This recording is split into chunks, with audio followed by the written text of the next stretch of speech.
What's going on? This is William here with another episode for you guys. Episode 45. Holy shit. Going up. It's going on up. Anyway, I have the I have the pleasure of speaking with my old-time friend John Gorbe. Not old-time friend, but he's just a good friend, man. And I wanted to have him on the show because he's a musician. He plays the guitar. He teaches. And now this COVID shit's it's kind of fucking up his life, because he was making a living off of it. So he shares some perspective on that, and we had a great conversation. So I hope whoever listens to this, please enjoy it, and I hope you take something out of it. As usual, out of all my episodes, I usually try to throw some value in there, and anything we talk about, we usually talk about something valuable to me and to the other person usually. So I hope anyone else feels the same way of what we talk about. Be mindful, by the way, for those of you who are easily offended by shit, as usual. Words come out my mouth, jokes come out my mouth. These are thoughts. Just understand that you can feel offended and you don't have to listen to it, but understand what you're offended by. Understand why is that ticking you off. And it's funny because that's what we talk about in this show, in this episode. We talk a little bit about that. You know me, I like to talk about my meditation shit, so we go about that. We talked about his his teaching, and we go into the theories of practicing guitar, and then we kind of like tie it up with different arts, because you could do the same thing with martial arts and teaching methods. Man, we go deep into everything about the human mind. It's beautiful. He even plays some of his music, or he plays a little bit of his guitar to explain a little bit of stuff, and he gave me the feels with the instrument. So it's all fucking fun, man. It's all good stuff. You want to look for good vibes, man. This is a good episode for you. Anyway, I hope you enjoy it as much as I did. And without further ado, I welcome you, John Gorbe.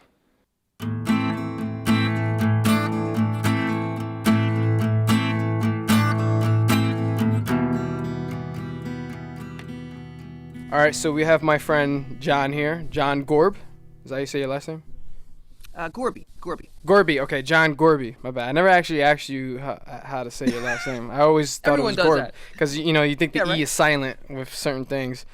You might. I'm gonna ask you to introduce yourself, of course, because we just had a conversation about stuff that we're gonna talk about on this podcast. But yeah, introduce yourself. All right, guys. So, my name is John Gorbe. I'm a professional guitarist. I teach. I perform. I do a lot of things online, just to, bring in income. I'm one of those guys that does a bunch of varied things in the musical world. So, but I'm just a guitarist. Right. Cool, man. Yeah. How does that work? How is that life working for you with this COVID stuff going on? Right now, to be honest, not so well. From a teaching perspective, I was able to be fortunate enough to get most of my students online. So through Zoom, like this, through Skype, I'm able to teach. And I can do most things that way. That works out okay. It's not too bad. I can do about 90% of my teaching that way. Performing is a totally different story, Right. Performing, this time of year,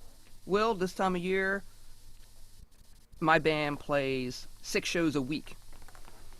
And right now, we're lucky to get 4 shows a month. Wow. So it's drastically cut into my income, for sure. That's crazy. Yeah. Don't mind me. I'm having It is crazy. technical issues here. I see that. You're doing these dances back here. I'm getting scared. I'm like trying to fight with this mat here that's breaking apart on me. This is the life. Hey, they're just trying to bring more drama to your podcast. I can't. Yeah. I can't argue with that. Yeah, it's got to be interesting, Exactly, it does. What do you call it? What was I saying? Oh, so yeah, you're saying this is affecting you, of course. And just to go back to, is it affecting in terms of you worked at a store to get most of your clients, or? I used to. I worked at schools. Yeah. I worked out of a store. I worked out of a music school as well. Over the years, I did all those things. But at one point out of a store, I was teaching between 50 and 60 students a week. from all walks of life. And then of course we're going back years ago. The economy took a tumble, Mm. and that changed my direction a bit. I started working in some schools, started working at a music school. Didn't work out too well. Advertising, where we were located, blah blah blah blah blah. But right now, I'm getting all of my students from really word of mouth, which is better than I thought it would be. And also just by doing things every week, I get on here almost every week, and I try to do like a mini session, where Right. I'll talk about concepts on the guitar, and bring people in. I'll do some YouTube live sessions, some Facebook live sessions. I've gained some students from that. I'm trying to open that up more and do more as well, and try to get that rolling. Got to do what I can do right now because of COVID right now. So Right. yeah, absolutely. I'm just writing down something for later. Mm-hmm. Yeah. So, and you enjoy all this shit. Obviously, this is something you have a passion for, that you're able to play music in a band, which you can't really do much now. But do you guys like still get together and like still play amongst yourselves? Just to No, jam, no, you know we what I mean, so to don't. speak? Mm. Yeah, no. I mean, that's difficult to do because we're from all over the place. Oh, You know, alright. Yeah. it's not like my bandmates are around the corner. We can say, "Hey, let's get together." That's impossible to do. Most of that one guy is closer to New York. Most of the other guys and gals are in Jersey. And I'm really the only one from Philadelphia. You Wow. know, so yeah, that's not an option. Yeah. Yeah, it makes me think about like my what do you call it, position Hmm. in my martial arts shit that we talked about before, Yeah, yeah, where I need someone else to train with in jiu-jitsu. So I have a grappling dummy that someone gave me, a training partner gave me, and it's not as, I can just do drills that I can remember sure. and things that at least I can refresh my memory, but it's not the same obviously with a live person, a live human being who's trying to attack you, and then you're tired after 5 minutes. It's a whole different case, and against going against a grappling dummy. That's all this is gonna do is just Yeah, scratch you and shit on your arm. So yeah, so I understand your position and my perspective with the, me needing people to work with in jiu-jitsu or sure. even in Muay Thai. But so I have to do is reach out to people. Hey, what are you doing? You want to hit pads? Do you want to grapple? We got mats that are falling apart behind me. um, we got They're stuff. attacking you. Yeah, we don't do jiu-jitsu on the wall or anything, but that would be nice if we could do that. But anyway, is that something that you could do? Like get together with somebody that's a drummer. I used to be a drummer, but Yeah, get yeah. together with someone, just jam. Like, is there something like that that Well, you know is what? possible? I want to rewind a little bit and just piggyback on something that you were just talking about. You're saying, um, you have to be with a real life person to maximize the benefits of your training. And a lot of that goes into that sensitivity to the other person, awareness, Mm, timing. mm, I'm bringing up all these things because where I'm going with this is that when you're playing with somebody, or let me break it down to teaching even. I said I can do about 90, maybe 80% of what I can do in an in-person session mm, online. And the reason why I say that is because you can't you can't actually play with the person. You can't, interact the same mm, way. mm, There's a latency issue over the bandwidth, so there's going to be a delay. So you don't have that sensitivity or that awareness with the other person to react, and music is all about that. right, So I'm right. able to I'm able to hit on like the left brain stuff working this way over a Zoom or a Skype meeting with a student, but I can't really tap into that right brain. Even ear training becomes an issue as well, where you're trying to train the student's ear to hear certain sounds and label them as you would a color. Yeah, it You makes know? complete sense. Yeah. Yeah, and you can't do that this way, and that also translates to performing as well.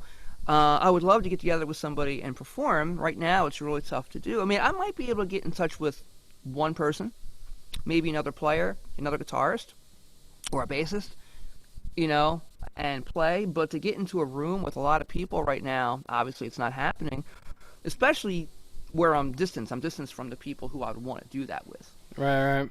But my gosh, that would be incredible, because there's only so much you can do on your own. That's your practice time. But where the real training comes in, and you can relate to this through your martial arts training, is being with the other person live and being aware, the timing, the sensitivity, all that also applies to my field as well in different ways.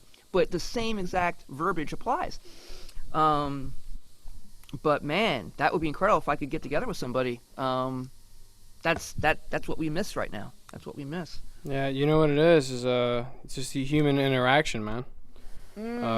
Like me and you, I just let you know I play the guitar too. I'm not as good. I'll show you. It's kind of embarrassing to show you a person that, like, I let it go. I feel the embarrassment, but as a person who like goes deep into this shit, blah blah blah, I let it go afterwards. So I'm only saying it to express that it's embarrassing for me to send you a video of me playing the guitar. But I performed for my wife an engagement party. I don't know if you've seen any clips of that, but I'll send you a video when we're done, and you'll see I want to see that. It's like I'm only laughing because it's like I watch it. I was alright, but I got the message across. It worked. It was beautiful. She loved it. There was at the time it was what was it, 4 years ago? I'm losing track, man. It was 4 years ago, whatever, and we had I had at least 12 or 13 people in my house here, and they're all like clapping with me and joining me. I felt so fucking good.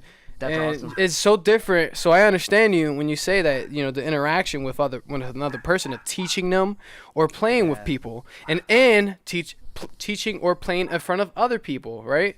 It's such a different experience in all forms of art. I used to act on theater. It's so awesome to act in front of a live audience in comparison to acting in front of the camera, in which you're just acting in front of the director and whatever. Art takes you in different levels, and it's all the same shit, human interaction. And this is where I try to focus on, is that this is what we all need, right? We all need to put that in our diet, so to speak. So absolutely. So we all lack that diet now because of this COVID shit, right? We're starving and thirsty. So we're like looking for that human interaction, man. Like, we got our families, of course.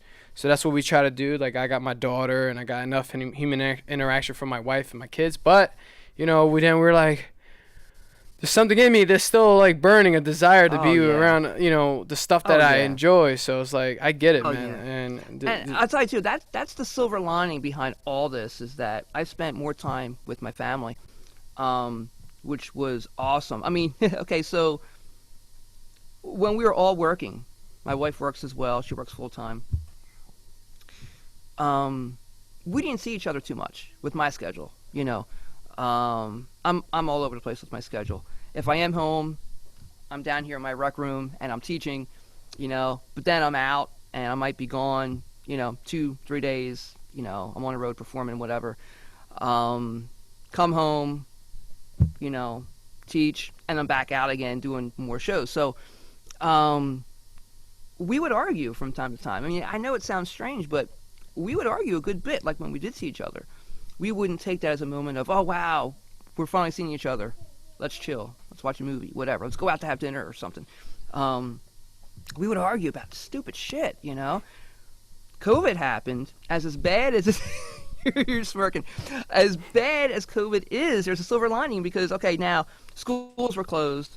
My daughter was home with us, doing her stuff on her Chromebook, with the teachers and stuff every day for 3 months. My wife was home. I was home. We had family days. We didn't hardly argue, and it was such a strange thing. We had movie nights like every night. We would, make dinner. We would go for day trips. We wouldn't go for day trips to go anywhere in particular. We would just take our dog. She loves to go on trips with us, and we would just go for a ride. We might grab some ice cream, come home. I mean, it was really cool.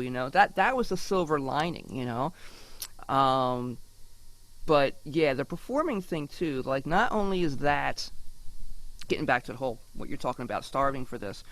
Not only is it income, pays for a lot of my bills, performing, but it's a therapy that I need. So I have anxiety issues. I'm on meds for anxiety. During this whole COVID process, I amped my meds up a little bit under my doctor's orders because I was feeling a little more anxious every day. And I hate taking that stuff, but I really need it, or else my family sees it. It's not a good situation. So, not performing has really kind of made that worse, because that's a therapy for me.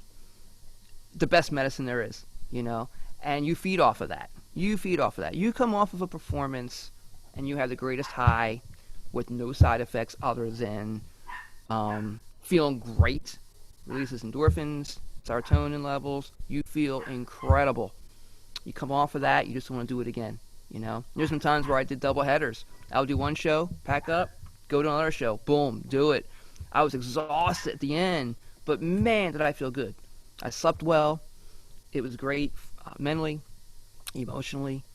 So yeah, that's we need that back. Yeah. We need that back. Yeah, you speak about therapy and meds, right? This is something I don't specialize in this. I have to make that clear. But this is something that I'm passionate about because I view medicine or whatever you want to call it, prescription pills, all that, is something that I feel like it should be like a last resort thing, right? Like, Yeah. you say it yourself, you don't like it. Just why? It's because what it does to your body, the after effects. When you take something you're fucking with your balance and your chemistry inside your body, and like you're taking something to manage an emotion. So it's like, what is that about? You know what I mean? It's like me. Yeah. I have a dumb temper.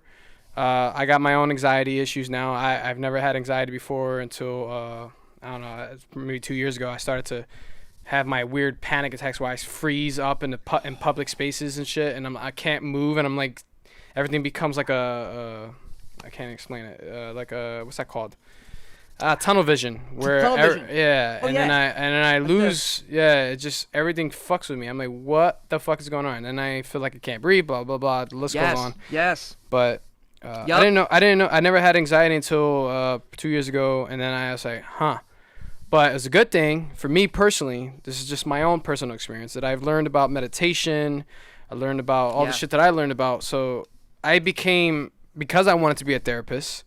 I wanted to actually be a psychiatrist or psychologist, one or the other. I always confuse the two. But basically, I wanted to help people solve their problems with their mental health, and their physical health. I just wanted to be able to be in that spectrum of like understanding the human body and the human mind. So I wanted to do that to help people deal with their shit. You know what I mean? So I wanted to go and study, blah blah. Long story short, fuck school. I didn't feel like going through all the school process. And then I was also lost with wanting to do computer science anyway, and the list goes on to how many other things I wanted to do. So I said, fuck it. I'll just learn my own I'll be my own therapist, right? I became my own therapist, blah blah. But you talk about therapy and music, your art, your passion, the things that you enjoy, that has become your therapy, right? But now it's kind of like taken away from you because of this COVID stuff. Which I don't know if we could talk about this a little bit, I guess, but I'm over talking about it because it's like it's the same shit. No, that's fine. That's fine. No, I'm just saying, like, overall, it's a virus, and there's a lot of viruses out there. There are viruses far worse than COVID, but I'm not gonna argue with anybody. But we're scared of COVID because our government officials and whatever, they're all saying, danger, be scared, wear your mask. This is what we need to do. We need to social distance, and we can't do anything now. We can't fucking live a life.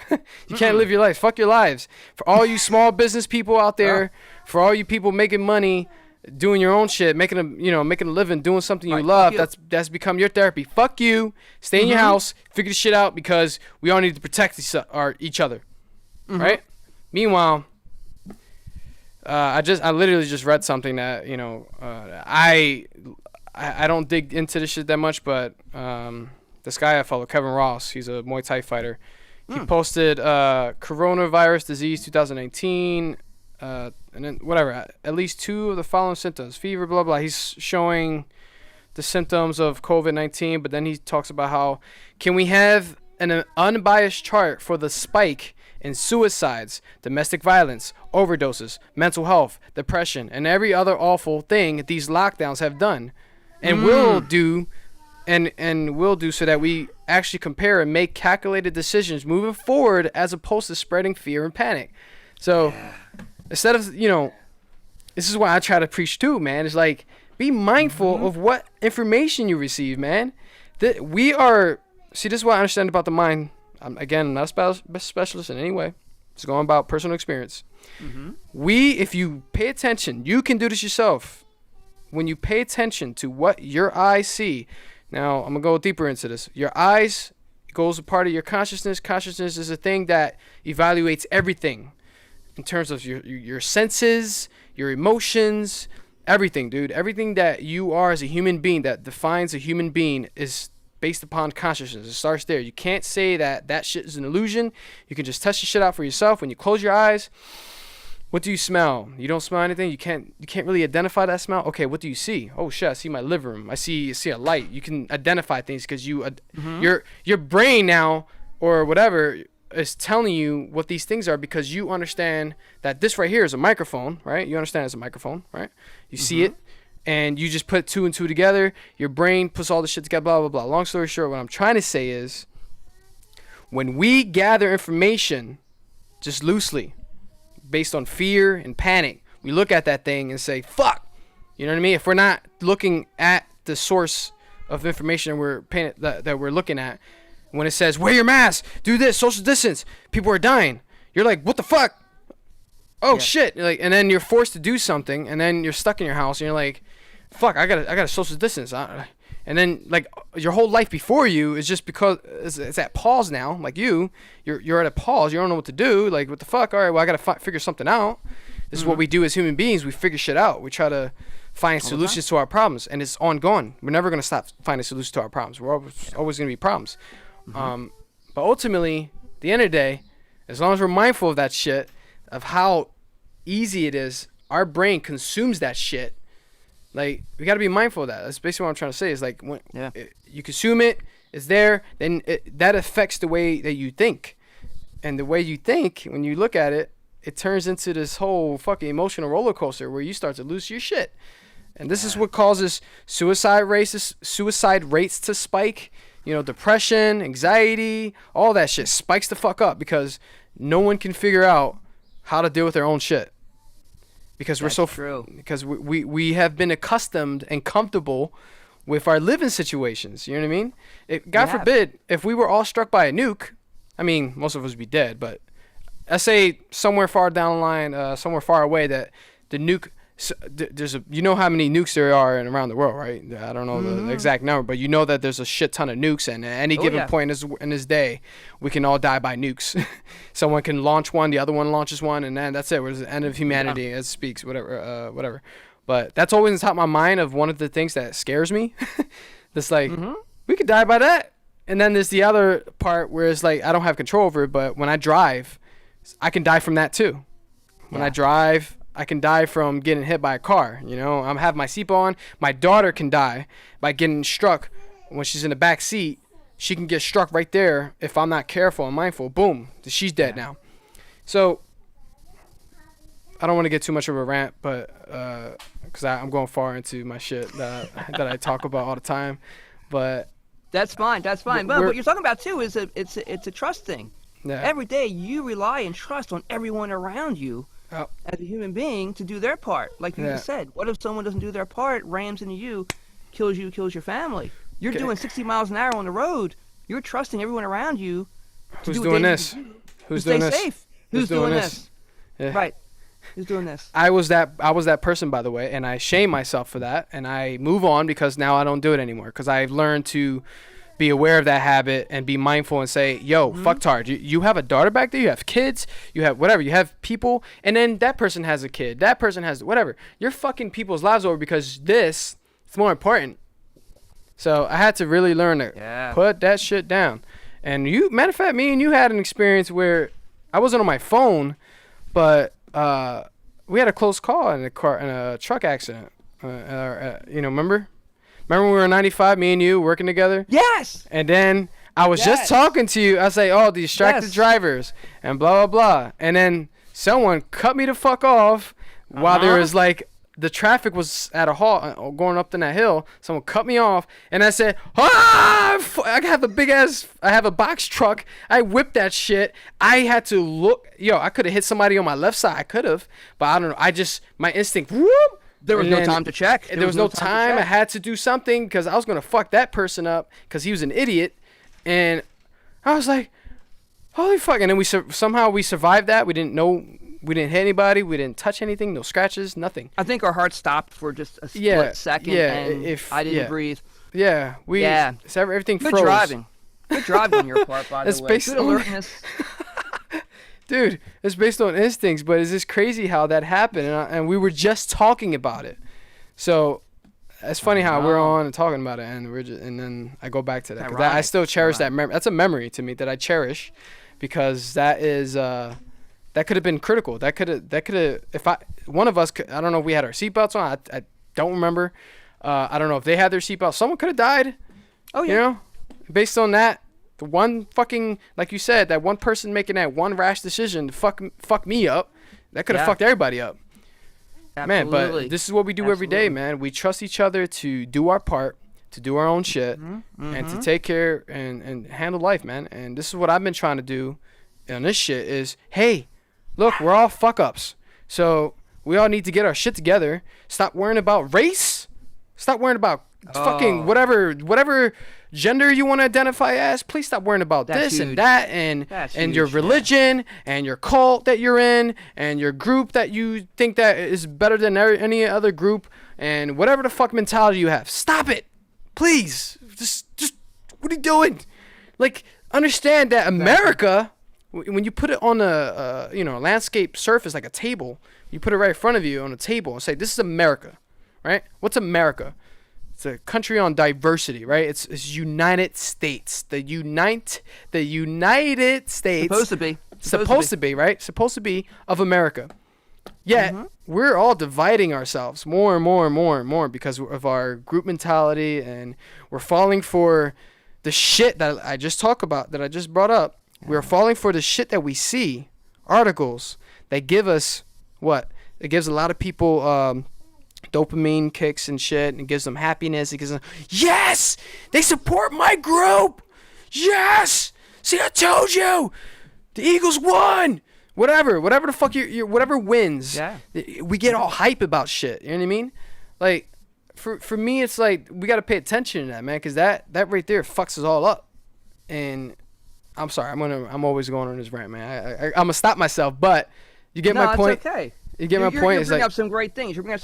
It's like, okay, it makes you think, is there something missing from these people's lives? What's missing that they're trying to fill? What void? You know? Right. Why else would they act like this? Right. I can answer from what I understand. I think what's missing is not not understanding themselves. I think they are so lost. A lot of people are so lost. I'm generalizing, whatever. I don't know the statistics or data. I am not scientist by any means, but just from my understanding, my perspective is that I see a lot of people so stuck on their phones and looking at their own their social medias, and then you have this echo chamber shit where you're involved in it and you support this thing, and that's what you focus on because you think you're trying to be you're trying to do right in the world, right? I was one of these guys. I was one of these guys where I was a social justice warrior. I was this guy that wanted to make a difference. And I was this guy that was like, yo, what the fuck? LGBTQ, Black Lives Matter, feminism, you name it, any group. I was like, give them a fucking chance. They're people too.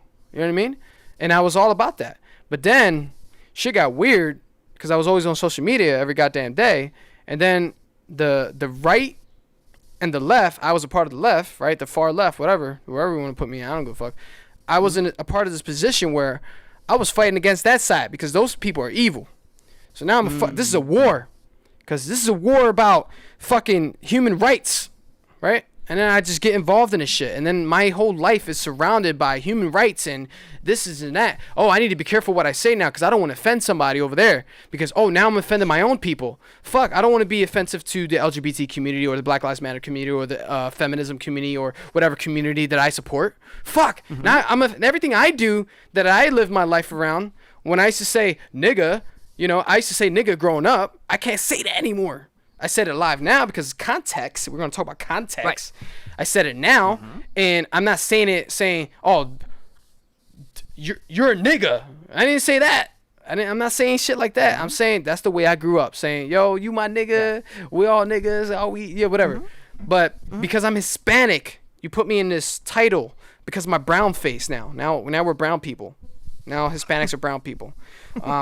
It's a joke, man. Like, it's like we are all over the place trying to divide ourselves into our own little cultures, our own little cults, our own little groups, so that we can feel satisfied. And we're not looking at the overall perspective that, yo, you don't need to put yourself in that group. You can see that, all these groups exist, right? And then you learn that everyone wants to fight for something, right? And then you learn that, everyone is fighting each other, man. Like, oh, fuck. Yeah. Oh, get me step away, because y'all fighting each other. And for what? For land? For power? For fame, fortune? What are you fighting for? Think about why you're fighting, man. Like, what are we doing? Yeah, go ahead. I was going to say, just simple, we're the divided states of America now. Yeah, we have definitely become the divided states of America. We should definitely put DSA now.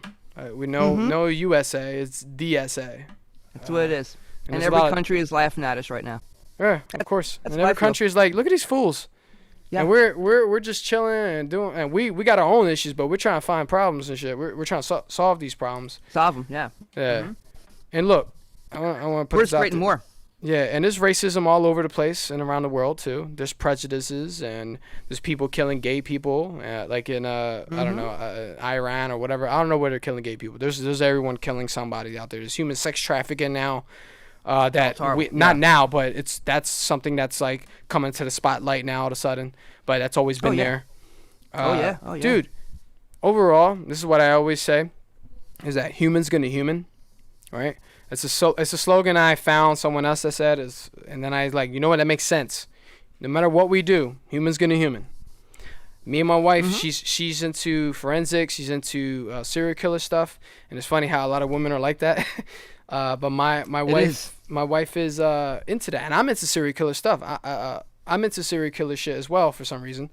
It's a long story with that. I had my own problems that I had to solve. I had my own little dark passenger. You ever watch Dexter? No. Okay. No, so I didn't watch Dexter. That's a great show, but if you're gonna ever watch a show about a serial killer that does everything to get away with his serial killing, but he's also doing it for good, in a like morally speaking way, he's killing only bad people, so to speak, and killing other serial killers. You should watch that show. But stop at season 4. Because then it gets weird after season 5 and season 6, and then it just gets fucked up, and then you're gonna hate it. Is it if you're into watching the show? That is it's a great fucking show. I love that show. So because of that show, I came up with the term. I didn't come up with it, but now I run with that term, the dark passenger. The Joker, he represents my dark passenger, this person inside of me that's evil, blah blah. I had bad intentions back then, and long story short, if I didn't have I guess a guilty conscience, or if there was something wrong with my wiring in my brain that didn't allow me to have empathy or allow me to, you shouldn't do this because then you're going to go to prison and you're going to get caught. You should not do that. Or you shouldn't do this because you're going to ruin the lives of someone else and blah, blah. I wanted to kill people, man. And I don't know if you ever had that thought, or if you don't have to share that thought, but people, I think all of us want to kill people in our genetics, based on our genetics, ancestry. It goes deep. That goes a far deeper thing. Yeah, it does. Yeah, I don't get sidetracked, but ultimately, humans gonna human, man. That's all I'm saying. And it's up to you, John Gorbe, and me. You know, I have to take care of my shit. You got to take care of your shit, and we all have to work together. Like, if you're a musician, and I want to be a better guitarist, because I played acoustic too. I'll go to you, and you have a service where you charge for your service. Okay, I'll pay you for your service, or give it a trial, see how it is. If I like it, awesome, I'll pay you more. So I work hard for my money so that I can give some of it to you, so you can teach me how to do something that I want to do. And the same, likewise with, if not that I don't have any credentials to help you with your anxiety, but I can still help you as best I can free of charge, because I don't have a degree in this shit. So, and this is not my business. It's just something I try to do to help people in general. So if you come to me, this is something I specialize in my own way, my own little world, on helping people with anxiety. I can tell you a little bit about what I do to take care of my anxiety or my temperamental issues or my dark passenger, so to speak. So that this is what we do, man. We interact, we find common problems or whatever. We find problems and then we solve them together, or we do it ourselves and then help other people, figure shit out. But now, because we're all divided, we have groups divided, states of America. What problems are we going to solve, man? We're just all going to divide each other into cults and tribes, and that's it. Our tribe mentality. I don't know if you know about that shit. How that's in our ancestors. It's in our genetics to be tribal. You know what I mean? If it was my family going over there to your family and we want to kill you, you're gonna be like, fuck, what the fuck is this? I thought Will was cool, and then you're gonna want to kill me, like, cause I'm trying to kill your family. You're like, what? You're gonna be emotionally distraught, cause like, wait, Will was cool, now he wants to kill me. What the fuck, my family? Fuck this, I'm gonna kill you, Will. Like, whatever. Like, we are. It's in our fucking genetics, man, to want to kill each other. So that's why I only bring that up. But overall, this whole divided nation, what do you think is gonna end up when we divide ourselves into groups? And if you don't approve of my group, we don't like you. You're not our kind. You know what I'm saying? So now if you don't like Black Lives Matter because you don't support it, you are a racist, you are a bigot, you are a fascist, you are whatever have it, and then they look at you like you're a piece of shit.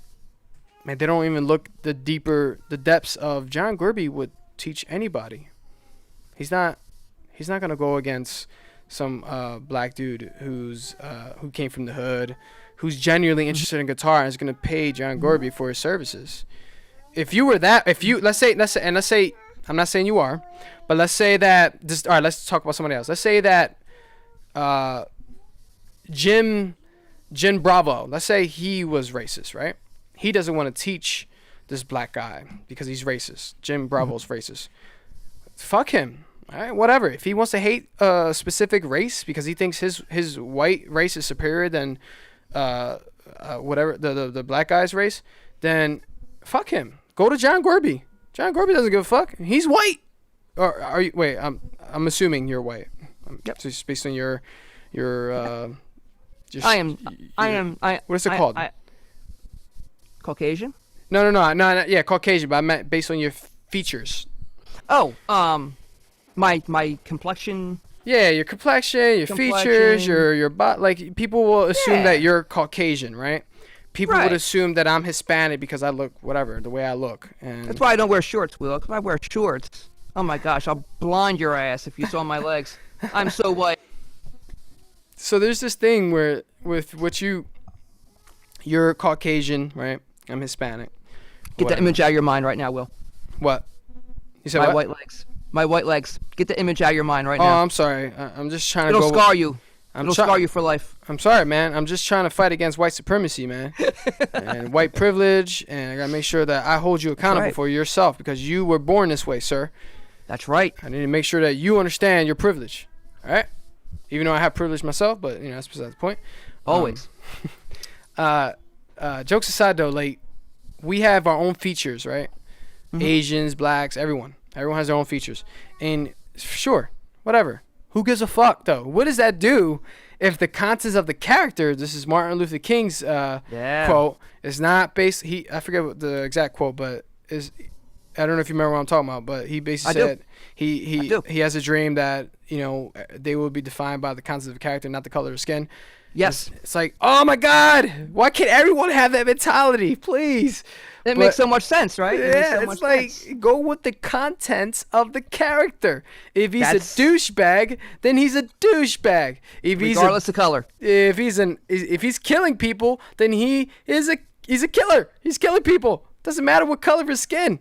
He's white. He's black. They're both killing people. Oh well, fuck. Hey, get out of here. You don't belong in our society because we don't look at that as a value, right? We all agree that killing each other is not the right way to do things. It makes sense. Yeah. Because there's makes sense. Why would I be okay with me killing somebody? But so if I'm saying I'm okay with killing people, and then someone kills my daughter, fuck no, you know, I'm gonna kill that person. Hello, what are we doing? I'm being a hypocrite if I'm not gonna be aware that someone's gonna kill my daughter because I'm killing people. You know, whatever. Sure, it's like absolutely. We need to be aware of our values. The common value we all have is that we shouldn't kill each other, right?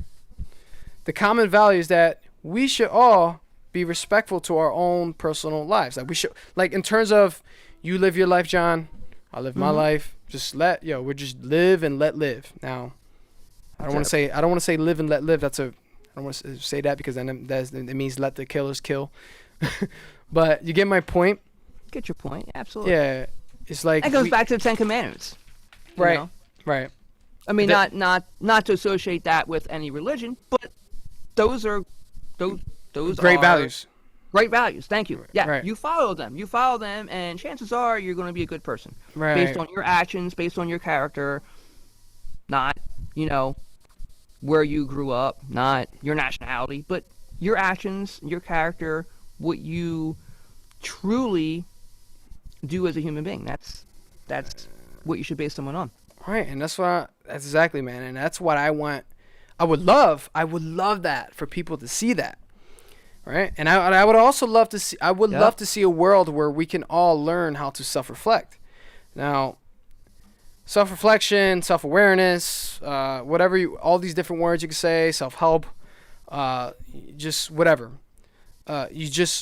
If you, John, look at yourself in the mirror and say, what is my problem? What is my problem with me? What problem do I have with me? And then you think about those things. Oh, I have this problem. I have that problem. Why? You dig deep and then blah, blah, blah. That's a process of self-reflection, man. You're looking at why do you have a problem with this and what can you do to fix it if you really do have a problem? And then you realize that some of these problems are not really problems you have with yourself, but rather problems you grew up dealing with other people programming you in that way, if that makes sense. Yeah, so it does. You have your childhood programming, and then you have as an adult, you have to learn that, oh shit, my childhood program is affecting me today, so I need to manage that shit, right? I've been getting into programming, so I do now. I'm playing with programming dialogue. I was going crazy yesterday because I'm learning JavaScript, and yeah. It's like easy still. I'm still doing easy stuff, but I'm learning functions, and I'm like, yo, I'm in the beginning stages. This is a secret. Don't tell anybody, because then I might get killed, or they might say I suicided myself. But seriously, we are all programmed in some form or way. When I study programming and I think about it, oh, this is why people are saying learn to code. I mean, there's a benefit to learn how to code because then you can make a career out of it, blah, blah, if you like it. Yeah. You're solving problems, blah, blah. But then when you take the programming and you apply it to your life, you're like, I'm programmed in some fucking form or way. I have a function. So this is kind of nerdy, whatever JavaScript people knows the fuck I'm talking about. I still am learning. But there's a part in JavaScript where you learn how to make a function work to repeat something or to do something specific. So function, and then you name that function. Let's say I'm going to use the example I used yesterday. Function, workout. And then the parentheses, you would, I mean, not parentheses. Yeah, parentheses. Yeah, parentheses.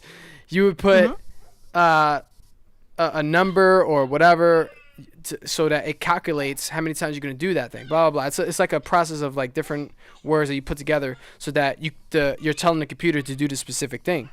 And I was like, yo, I was telling my wife, I was freaking out. I was like, yo, this is us. We are functioning off of the words that we hear, and then we do something out of it, or we react to it, or we feel something. Now, I'm going to ask you something, if you don't mind, and I'll do it myself if I just so I can show my point. But give me one word, if you can give me any word, that triggers you. That triggers you. I say trigger because that's the word everyone understands, right? Trigger. But you get what I'm saying. What word affects you the most out of all the words that makes you feel like you just have the most reaction to it? Like it just makes you like, then you're like, fuck it. You're either going to react or, you know what I mean? It gives you some type of feeling inside. If it's directed toward me. Yes. So what word? One word if you can. The first word that comes to mind is lazy. So if I say, John, you're a fucking lazy piece of shit, right? Well, you're not gonna, you know I don't mean that, but if someone said that randomly. Yeah, I'm gonna leave right now. So you're right. So you are offended by that word. So you're not saying that you're not telling these people I'm offended and blah blah, but literally you're offended by that word. So it's a function, man. Like it's a function. You're reacting off of that word. So now this is up to you for your own personal stuff to put that word down, lazy. And write down everything, why it bothers you. Why does it bother you? Blah, blah, blah. Why does it bother me that someone calls me lazy? Why do I give a fuck about that? And you go deep. And you go into your past. Who the fuck called me lazy in my past that it affected me so, like, this bad? My mom, my parents, my dad, my cousins, my uncles, whatever. Who the fuck said it that loved you so much, or you loved so much, that betrayed you, that you felt betrayed by this word? Right, and respected their opinion. Yeah, you respected their opinion. And then it affected you in that way, so now that word is stiffened into hate. You hate that word.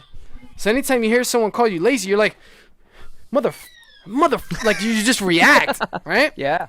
We're functional beings based off words. So that's just one little bite-size information that I've learned about the human mind. So we have to pay attention to that shit, man. So then we go into the words like, the N word, right? That's one of the biggest words. Everyone knows the N word. I'm not saying nigga. I'm saying the ER at the end. Right. I hear that shit all the time on Call of Duty, by the way. So for those of you that are offended by that word, play Call of Duty, and if you want to practice self-reflection, get on there, because I was even affected by this word. Hearing so many people say that word. Now, context, please don't hit me, but the way... Yeah. Nigger. Hearing that word multiple times, you're like, what the fuck is wrong with people? And then you get caught up in it. And then you're like, wait a minute. Hold on. Why am I affected by this word? It's because it's a scary word, and we shouldn't touch this word. Well, all these motherfuckers are racist. And then you're like, wait a minute, are these people racist, or are they just fucking all dumb kids? They're all growing up in their fucking mom's basement or whatever they live at.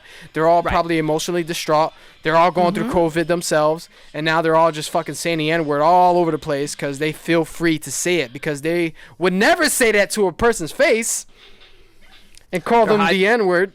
No, hiding behind their computers and their keyboards. Yeah, or their controller and their headset. Their controller. So if someone was in front of them, like in a Call of Duty, let's say there was a Call of Duty tournament, and it was me, you, John, we're teammates, and we have 3 other guys versus 5 other guys, and then let's say the 5 other guys were black, and then we have our group, right? And then one of our guys says, nigga to them right in front of you. Oh, fuck. No, what are you doing, Scott? And then now we're fighting because this motherfucker wanted to say that I'm backing up. I don't want any part of this shit. That motherfucker, I did not know. Right?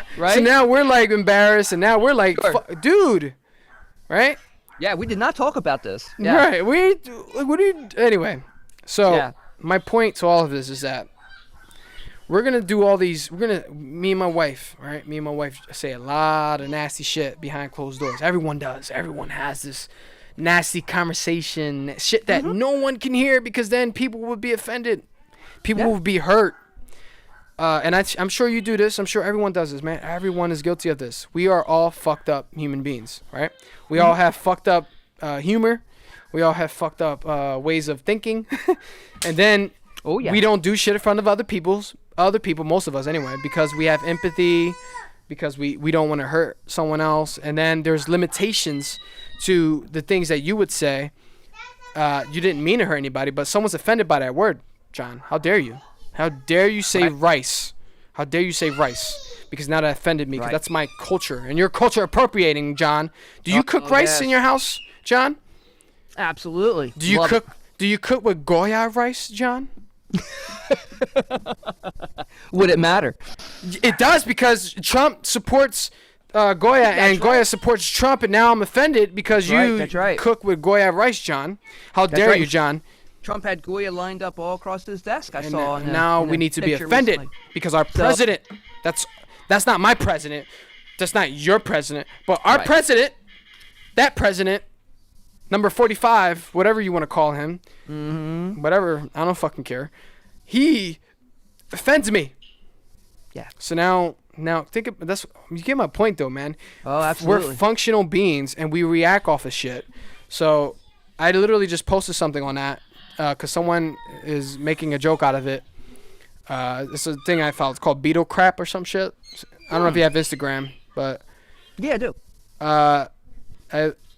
See if I can go to it real fast because it's a funny post. This guy, fuck, where's it at? Sorry, I'm losing my focus here. Oh, here it is. It's called Beeple, my bad. BEEPLE_crap. Okay, hold on a minute. And he makes some funny shit, but kind of creepy shit, kind of weird shit, like videos, like he does animated videos. So when you go through his profile, you'll see that there's animations and shit. Now you see that last post is the one of it looks like Trump's daughter, holding Goya, the black beans. Yeah, the black beans. And now it's Trump in the middle, and he looks like a Buddha statue. Oh yeah. And his black beans in front of him. This dude is good. Gold. So this dude is like doing this shit, you know. That's his thing. Beeple crap. He does all this political shit and just mixes shit up and makes you. God. If you look at these videos, they're just like they make you feel weird. They're kind of cringy a little bit. You're like, what the fuck? There's one with I think, if I can go down and remember which one it was. It weirds me out when you look at this shit, and then I question that weirdness. Why does it weird me out? Right. The video ones, I mean, but there's one of like. Someone's vagina. Oh, this one right here. Mickey Mouse on Donald Trump's. So it's Donald Trump's body. It looks like, and a Mickey Mouse head, and on his dick is a weird-looking, quarantine-looking pump, and it's spitting out COVID. The COVID fucking weird form, and it's Donald Trump holding it, and Donald Trump is aiming it towards a kid, to a little girl, at her vagina. If you look at this shit, can you see it? Oh Lord, no, I can't find it. I'm so go. For it. So in his page, it's his fourth picture. So on top of his page, on his fourth post, it's a pink. It's like a pinkish photo, and it just looks weird, man. But anyway, yeah. You see it? No, I'll have to look for it later. I don't. All right, that's right fine. Now. So yeah. Anyway, I'm just speaking up for anyone here and too listening. People crap. All right, I'll just show you. I'll show you here if you can see. Yeah, let's see. Can you see that? Oh shit? wow! So you see the girl getting splattered, and there's Donald Trump. Oh wow! And the Mickey Mouse head. Oh my gosh! It's such a weird fucking drawing, but you're like, holy shit, this guy really put all that work and drawing into this weird masterpiece looking shit. That image offends me. That's genius though. Yeah, I know. Now it doesn't really offend me, but it does make me feel something like, oh, what? Oh, that's kind of weird. That's true. Oh, so Donald Trump, you know, this guy's trying to make a point that Donald Trump is holding COVID against kids and what, I don't know. It's just all weird. But it's called. I was gonna say the kind of person you are though. You're not going to get mad at looking at that image, but it's going to make you think. Yes. It's there to make you think. Art. It's there to make you dig deeper. It's art. Exactly. Art. That's what it's there for. It's not there to offend anybody. It's there to say, what do you think about this? Okay, great. What do you think about this? And that's what it's about. Yeah, dude. And so art That's what it's about. makes you feel, right? Art, any art, martial arts, performance Anything. arts, Yeah. anything, any art, any form of art. That's why I love art, man. This is why I'm an artist. I love it, and that's why I love that you're an artist, because I know you get it. Art makes you feel, right? Makes you feel things. When you play the guitar and you play like this specific lineup of chords that's like dramatic and emotional, like I don't know, I think it's the E chord and D chord, D minor and E. I forget which ones is it, but there's D minor is my favorite chord to play, because when I play it, it's like sad. It's like, right? Am I mistaken? Yes. Yeah, and if you're a fan of Spinal Tap, D minor is the saddest of all chords. If you ever saw the movie Spinal Tap, this is Spinal Tap. I don't. Write that down. I heard. That's a movie to watch Spinal Tap. Spinal Tap. Spinal Tap. Yeah, and if I can, Go ahead. we're talking about Demonstrate. being moved, right? Yeah. So this gets off topic, right? But That's fine. No. This is good. this happened to be here. So, I could play a chord like this. I don't even know if I'm in tune, but I could play a chord like this. Woo. Yeah. Go ahead.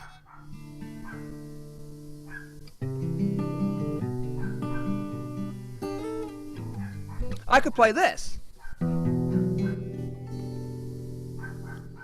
You feel something totally different off of Damn, that. you just like my.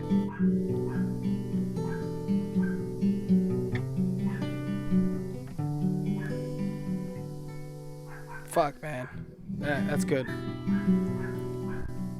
Versus something like this, right?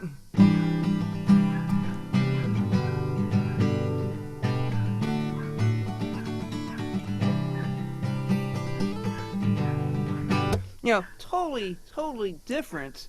They make you feel two totally different things. And then if I went and I played something like this, like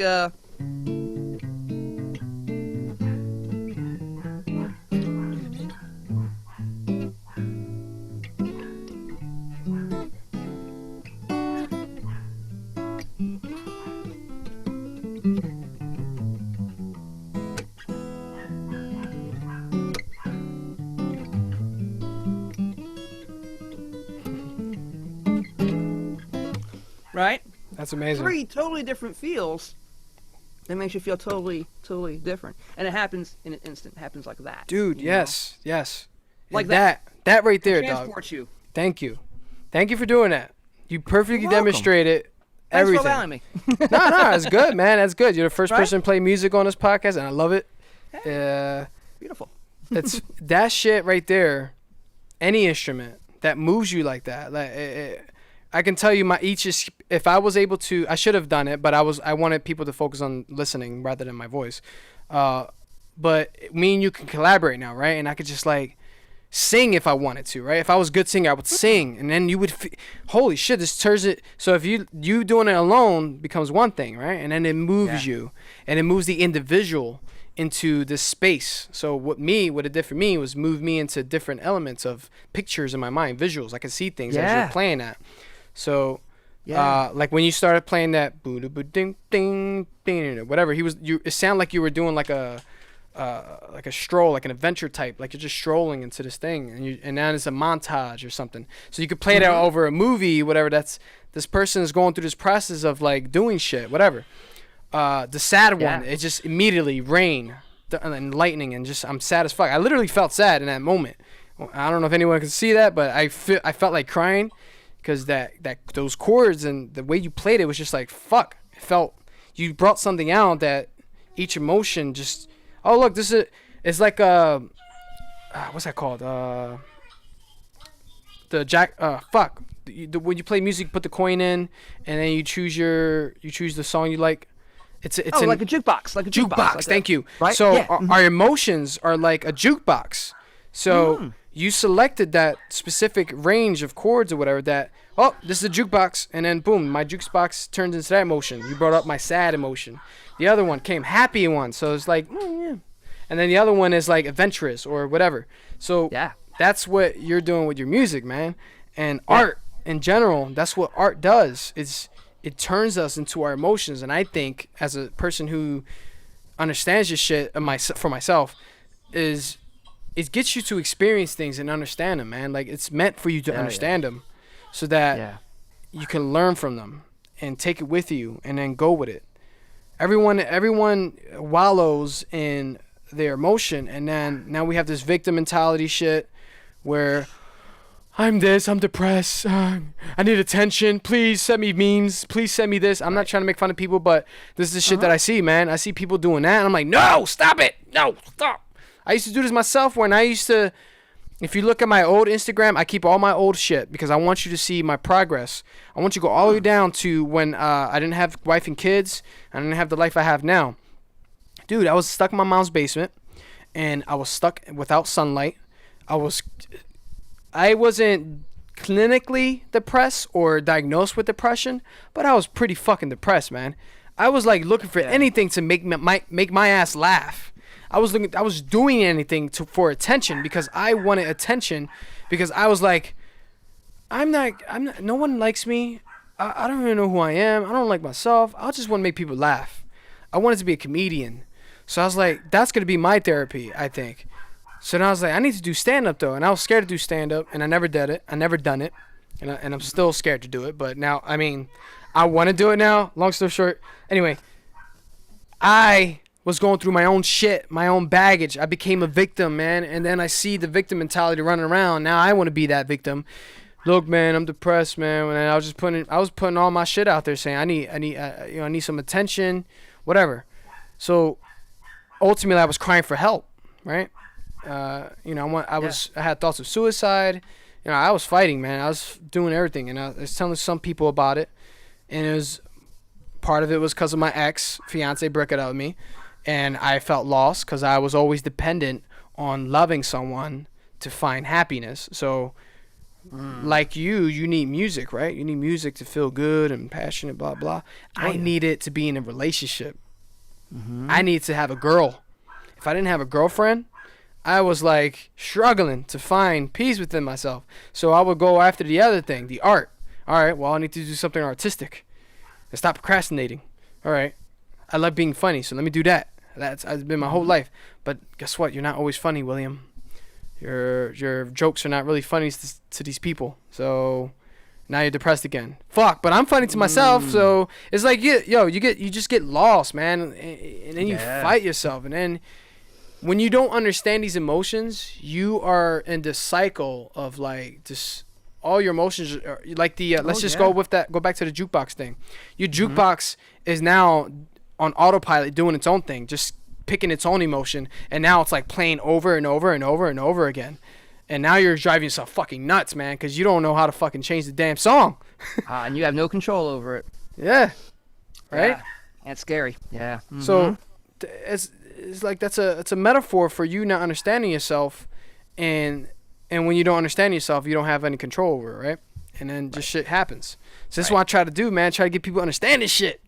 Like, because I did it. I figured it out. I got it all figured out. Now, not all figured out, but I got enough of it figured out. So now I'm able to practice everything that I preach and just put it out there. And just whoever wants to follow and say, yo, this is what I did. You want to check that out? Go ahead. The recent video I did on Instagram is self-reflection. Take a look at the mirror. Look at the mirror. It's a device or an instrument or a tool that someone found out we learned how to keep making more mirrors. And what do we use it for though?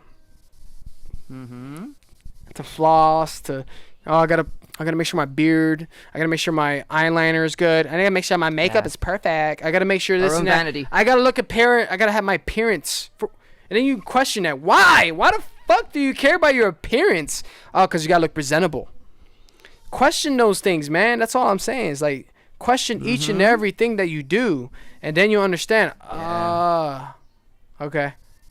Like do you give a fuck about your makeup? Apparently not.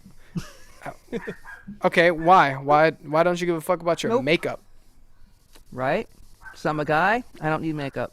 Right, because you're a guy, and now you don't have to go too far, but now let's break that down. Because you're a guy, because you're a man. You were raised that way to. You should.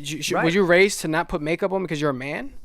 So if I put makeup on, if I put eyeliner on, John, would you judge me? If I had eyeliner on right now, and I'm like, yo, what's up, John? Would you like feel weird? Like, oh, this guy's wearing. You could be honest. No, you could be honest. Be straight up. If you feel. No. Okay. Eyeliner? No, not at all. You know, and you know why too? Because I was around a lot of people who did this because I went to an art school. Right. Right. Right. Went to an art school. Everyone's very creative. Right. Very self-expressive. Right. Someone came in with eyeliner on, I wouldn't think anything of it. You Okay. know, the whole goth period and the whole. Oh you know, yeah. It's true. It's true. all that, right? I mean, no. If a guy wears eyeliner, no. I mean, actors wear makeup on stage, you know, whatever. And then, you know, of course, day to day, if someone wants to wear something like that, no big Right. deal at all. No big deal. Now, let me put it this way now. Hmm? All right. So let's say, okay, so you're a guy, Will, and I meet up with you with a bunch of friends, and now you're wearing lipstick, mascara, blush, eyeliner, whole nine, right? I'm not going to. I'm going to feel a little uncomfortable about that because the way we've been conditioned. Right. I'm going to be like, "What's his deal?" I'm going to question, like, Yeah. what's going on with that? I'm not going to give you less as a person now, but I'm going to question, like, well, what's he doing that for? I mean, That's good. why? Yeah. Why? And then You right. know? Right. And then, that's the thing. And Right. I'm still going to talk to you. Right. You know, but deep down I want to say why. Like, why does he feel a need to do this? Is he looking for attention? Is this something that he grew up being conditioned to do? Is this what he was taught to do? Does he see that no other guy here is doing that? Why is he doing that? Like, I would think that. Right. It's fine. It's normal. I would think that. Right. And that's fine, and that's normal, and I'm being totally honest. But if you just wore eyeliner, I wouldn't think anything of it. Right. And I I'm wouldn't glad think you went anything that of far because I wanted to ask you, right? We could do this in both ways. You can go deeper into Will wearing eyeliner. I mean, all the makeup, and now and then I tell you, well, John, I'm transgender, and you're like, oh, so now you learned something about me. Oh shit. Oh, Right. All right. But then your confusion, because now you don't want to hurt me because you like Will. You're cool, Will. But then I'm like, John, Yeah. call me Wilhelmina now because when I wear makeup, I'm Wilhelmina. All right. When I don't wear makeup, I want you to call me Will. Mm-hmm. All right. So now, and then I'm telling you, John, I'm offended if you call me Wilhelmina when I'm Will, or I'm offended when you call me Will and I'm Wilhelmina. So now I'm fucking you up, man. You're like, oh, all right. I got you, Will. I got you. All right. I don't want to offend you, Will. I never want to offend you. So then that one day you make an accident. Wilhelmina, Will. Oh, wait. Fuck. I'm sorry. And then you're like, no. I tell you. And then you keep doing it because your condition, your programming is stuck on, so now you're learning and then you're trying to get used to this shit. So we don't have to go far, but we can stop right there in terms of it's all about accepting, right? And understanding, right? Accepting, understanding, and making sense of the things, right? Yeah. But now it gets worse. It gets a little deeper when I say, John, I just want you to know that you're cisgender. You're a cisgender man. And you need to know that. And you need to value my shit. And if you don't, then you know what I mean? Like we start to put things that we value, we make it way more complex than it has to be, and then now we're throwing out all that shit on you. You got your own life, first of all. Yeah. But now I got all my heavy burdens and all my baggage, and I tell you, John, you're responsible for my emotions, John. That makes it complicated, man. It's like, all right, hold on, let's take it easy, guys. Let's all take it easy. I mean, people, or whatever you want to identify as. It's like, I don't want to joke. This is my joking asshole side of me. People will say Will's an asshole because he's joking about this, but understand the context of what I'm doing here. I'm not trying to offend anybody, but if I do, I know that it comes with the process of me joking about shit, right? Well, yeah. Like, you probably don't notice about me, but I have a sister. Her name is Sister Gina. I don't know if you know her or if you've seen her on my Facebook. She's been hacking my account. Oh, jeez. She's been hacking my account, Sister Gina, and she kind of looks like me, and she has a beard like me, and she almost looks like me. It looks like I'm transgender, kind of. If you just look at her, is Will transgender? You'll confuse it, but Sister Gina is her own character. That's her own bitch. Don't affiliate me with her, please. I do not identify as Sister Gina. That is not me. Please, people. So don't confuse her. That's all I'm saying. If you John, look back and go to Dead Pigeon Comedy, you'll see that Sister Gina takes over that Instagram, and she's crazy. But she's in my life, and I have to deal with it. And you guys don't see what we deal with because you never seen us in the same room together, and that's fine. You don't have to worry about that. Anyway, my whole point is we all have interesting characteristics that we all need to appreciate about ourselves. Yeah. Me, I don't like to cross-dress to become a cross-dresser. I like to cross-dress. I'm taking myself out of this. I'm taking Sister Jean out of this. I like to cross-dress because it makes me laugh. It makes me laugh, and it when I try to be a female, it makes me laugh, and it makes other people around me laugh. Now, that's when it gets complicated because people who cross-dress, people who legit who are legit transgender, will do their thing, and that's okay. But understand that what you feel about this is not funny to you. That's not funny to you. That's fine. But you can't make that. You can't take away what I laugh about away from me. If it's just funny, dog, I'm just playing. I'm just having fun. You're gonna take that away from me because you're offended by it. Like, there are limits. I get it. Like blackface, we don't do that because, it's offensive as fuck. Because back then in the 30s, 1930s, 40s, whatever, you had white people that were really racist that used it against black people. They made fun of black people. They also made fun of Asian people too, and I'm pretty sure they made fun of Mexicans and Hispanics. White people did all sorts of racist shit that was intended to make the people below them, but they were legitimately racist, where they felt white people were the superior race to those races. So they did things to make fun of these motherfuckers, right?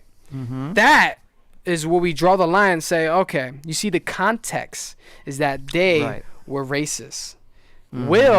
If I blackface myself, or if I Asian face myself, or if I whatever face, white face, or whatever face, Will is just making fun of everybody. Right. So it's like, we're just trying to have fun, people, but I can't do that. And then I see my boundaries. Okay, I can't be an Asian. I can't pretend to be an Asian. I can't pretend to be a black person. So I'm allowed to be a white person then? Because white people don't give a fuck. Okay, so I'm allowed to be a white person. Fuck it, yeah. Hey, skip it on, daddy. I'm about to go home play my guitar. We're now home on the range, on whatever. I could do all the hysterical fucking. You laugh at it because it's like it's funny. Who gives a fuck? And then me telling you, John, you can act like a Hispanic all you want because it's fucking funny to me that to see a white person trying to be Hispanic, and then I get the context. You're not trying to make fun of me and say that fuck Mexicans or fuck Puerto Ricans or fuck Hispanics because they're pieces of shit. No, I get it, John. You're doing it to have fun, and we're playing around, man. It's like, exactly. We all have to understand the context. Is what I'm trying to say. You really do, and I think you need to know the person. You need to know the person. Like, you and I are tight enough where we could do that to each other, and we won't think anything less. Right. Now, if I just met somebody, okay, and I did something that was funny to me but could be offensive to them, I might be offending them, but they don't know my character. They don't know my true self. They don't know my intentions. And to do that without knowing each other from Adam would probably be not the right thing to do. But you and me, it wouldn't matter because we know that we're sincere and that, we're true friends and, we wouldn't do anything to hurt each other. So I had another thought and I totally lost it. I hate when that happens. Yeah, it's good. All right, so this is why I have this. I'm going to give you a little tip.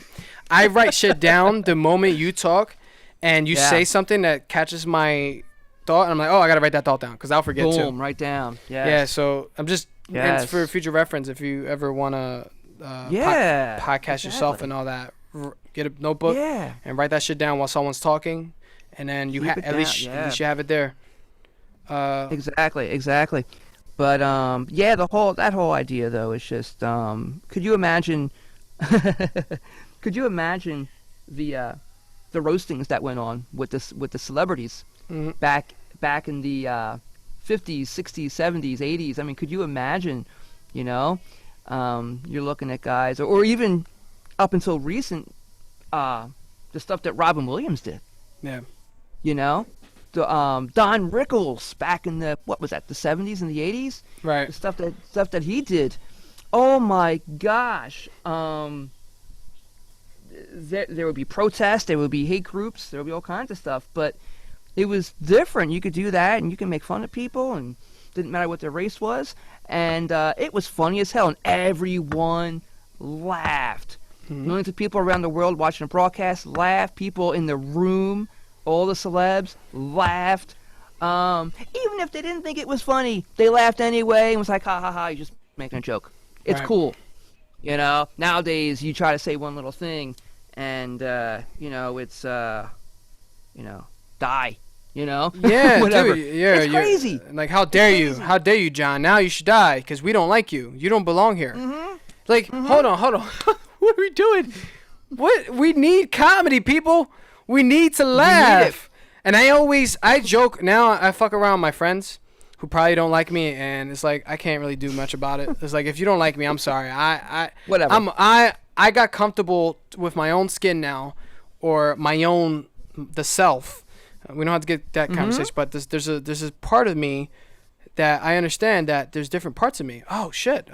So not that there's multiple personalities. I'm not diagnosed with anything. I don't know, but I understand that depending on my mood, I will act a certain way. So when I want to be funny, it's when I feel in a comedic way. So I will be that thing.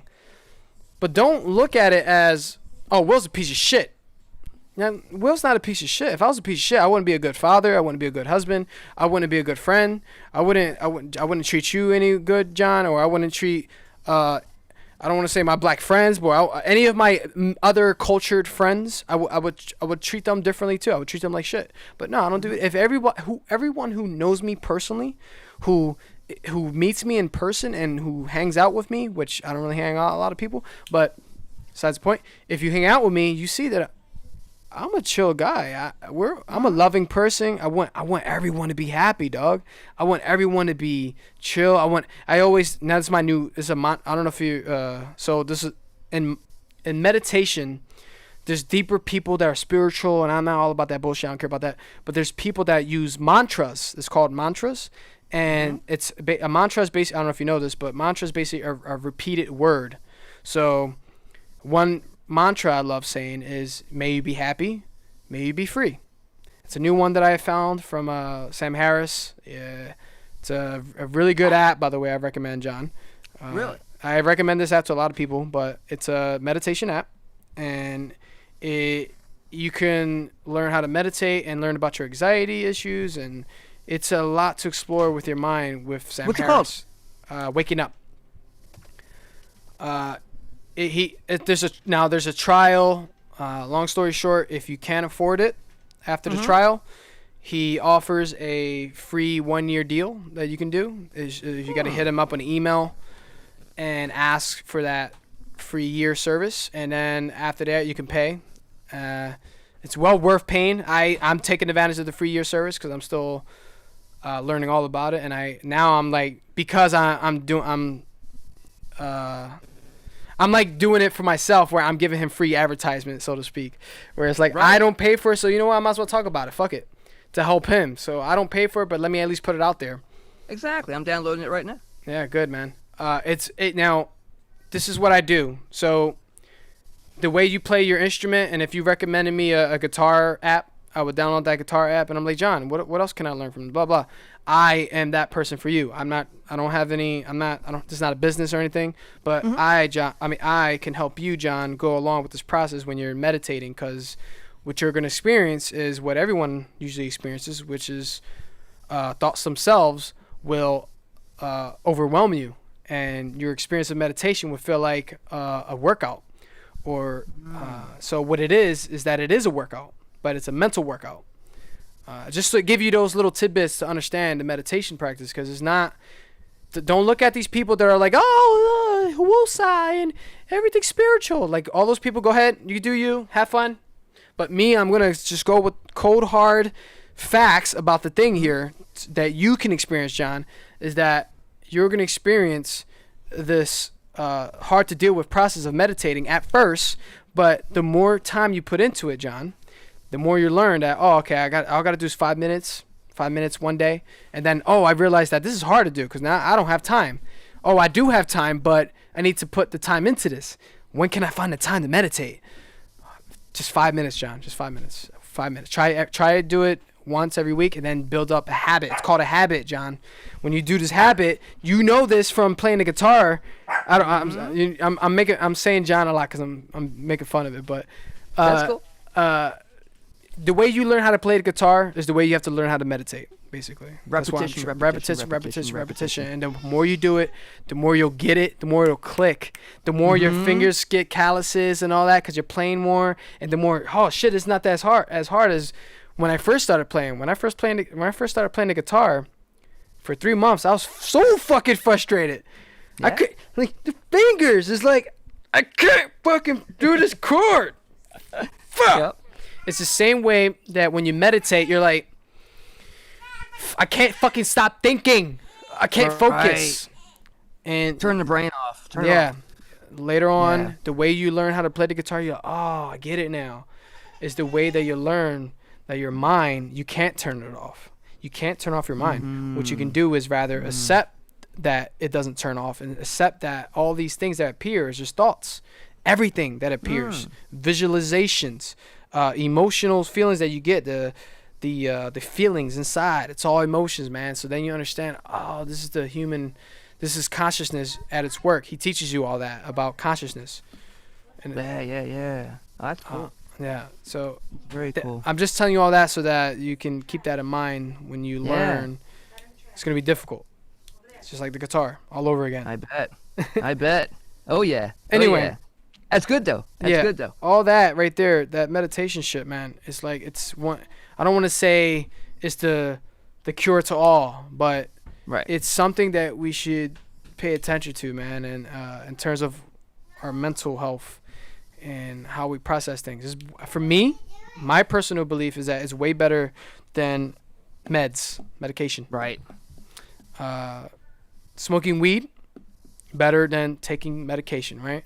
It's illegal, whatever, but whoever smokes weed knows what it feels like to smoke weed, and you feel like certain people will feel different things.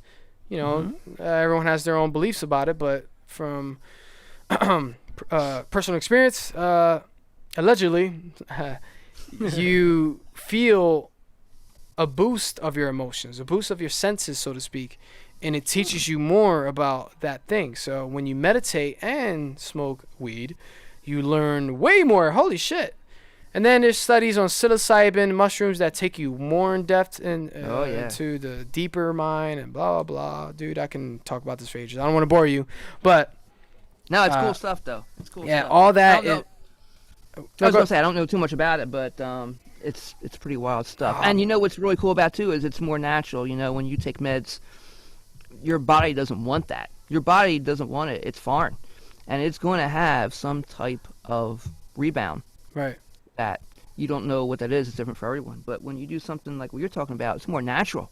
At least I think it is, right? It's more natural. Yeah, So it's natural. It's from the your body earth. Your body's more Marijuana is a accepting of it. plant. Psilocybin is a fucking mushroom. It's from Right. the earth. It's Why? from the earth, so Yeah.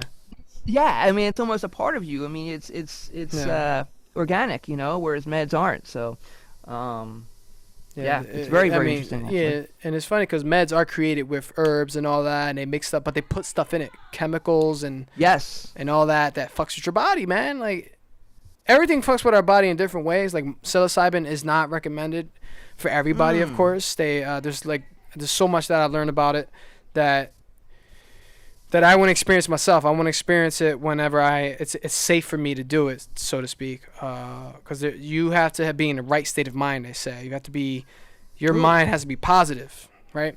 You can't have negative thoughts, because if you do it, if you have a negative mind set, you will think those negative things during your process, during your journey. Wow. So that's why they recommend someone that has done psilocybin or has taught people. Like, it's like me holding your hand, and and say, "Come on, let me show you the way." Same thing. That's all. That's what you need, someone else that has experience in the shit to show you the way, so that you don't freak the fuck out and lose your shit by yourself. So that's what there's a lot of people, a lot of science on this shit, man. There's a lot of stuff that I've been learning, a lot of data. They're trying to figure this out because they're trying to help people with PTSD.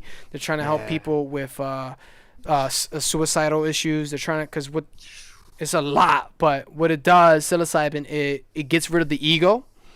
And what the ego does, the ego is the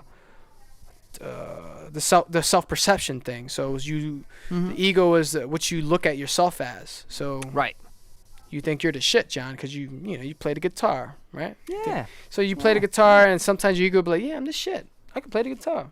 And then sometimes your ego will get carried away. I'm better than this guy. Look at that. That guy sucks as a playing guitar. I need to teach him.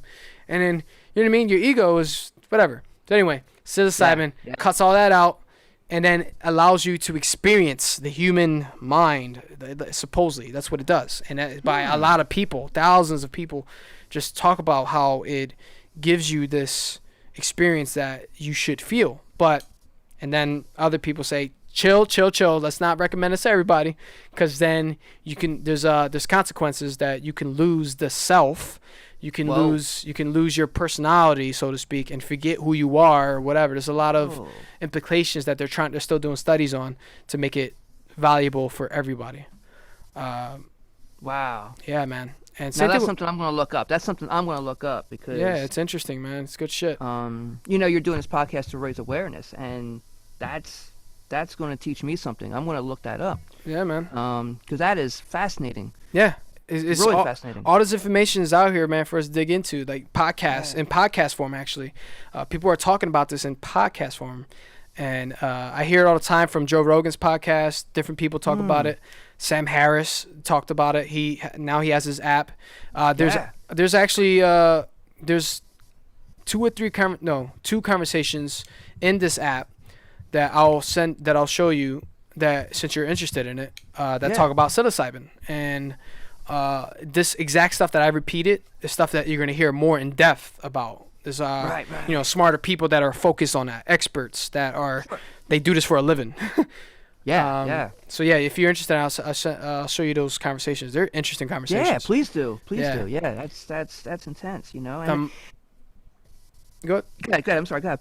No, I was just going to say, and there's other conversations on there about meditations and different practices and different interesting things, and lots of stuff to explore with about your human mind. That's wild. It's amazing, man. That's why I live my life, and it's not something that it's going to get rid of every problem that you have, but what it does is allow you to evaluate those problems and see that some of these problems aren't really problems. They're just problems I'm creating in my own mind. And some of these problems are stuff that I can manage, and some of them I can't, but there are ways that I can reduce those things becoming a problem.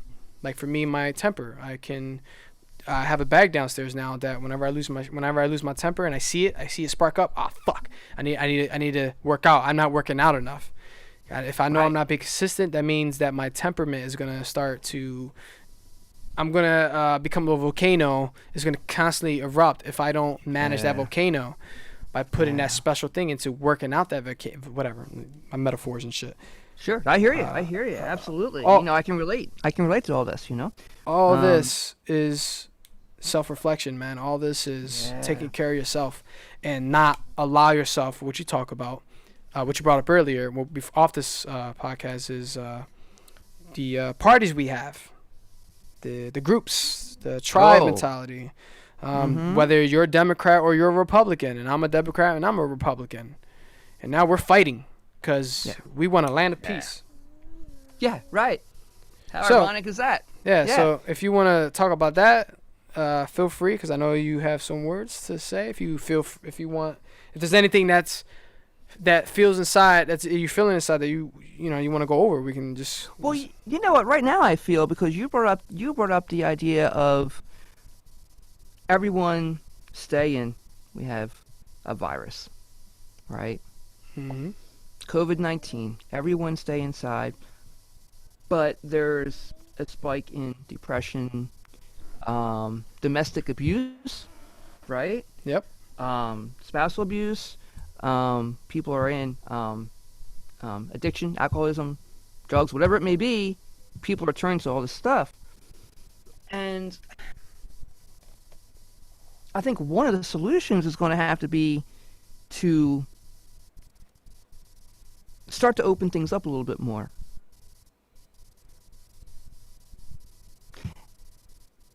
Because something we talked about before as well, off the podcast, was okay, so they're allowing corporations to be open, like large corporations like Walmart and all this, Home Depot.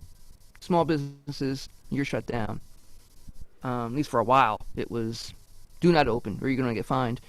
And trying to put my thoughts together here. That's fine. Protests. Okay.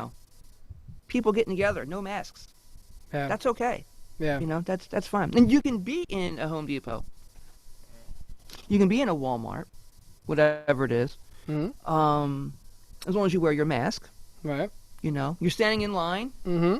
You're fine. You come this close to a cashier, you're fine. Customer service, whoever it is. There's times where you walk by people in the aisle. You're right there. You got your mask on. If that helps you, that's fine. There's also been evidence from health professionals that a mask does almost nothing. I don't know how much I believe in that, but reputable sources say, you know what? Wearing a mask really doesn't do a whole hell of a lot either. Mm-hmm. Okay, and then but for me to pay my mortgage and pay my car payment every month and go out and to perform, now you're saying I can't do that, and other musicians like myself can't do that because there's going to be an assembly of a large crowd. Well, you already have assembly of large crowds in these businesses and in the Walmarts, these protesters, whatever else is going on. They're opening up parks. They're opening up parks. There's a lot of people in parks. Mm-hmm. Beaches. In Jersey that they're opening up. People are on the beaches. Whatever. But yet I can't do what I need to do to bring in an income because there's going to be large gatherings of people. It's kind of this hypocritical thing that's very, very, very interesting. And it's like, okay, well, now you have the casinos who are not doing as well economically. You have the beach resorts not doing as well. You have the clubs that are not doing as well. So you can't have these bands come in. Therefore, you're bringing in less people overall to your establishment. So when all of this somehow goes away, and now you're going to allow to open up, the casinos to open up and have people come in, are the bands going to be able to come in and perform for the same amount of money now? Now that you have been struggling to keep afloat all these months, you haven't been making the same amount of revenue that you're used to. Now, my manager calls me, or calls the band leader, and says, "Oh, we got you in at Harris." Okay, great, we're back at Harris. But you gotta take a 50% cut and pay. Because they're hurting. They don't have the money to give you. I negotiate as much as I could, guys. This is what you're getting. I'm afraid now because of all of this neglect to see the back end of this in other professions, how it's going to affect musicians' career, my career, moving forward in 2021, 2022, until people get back on their feet.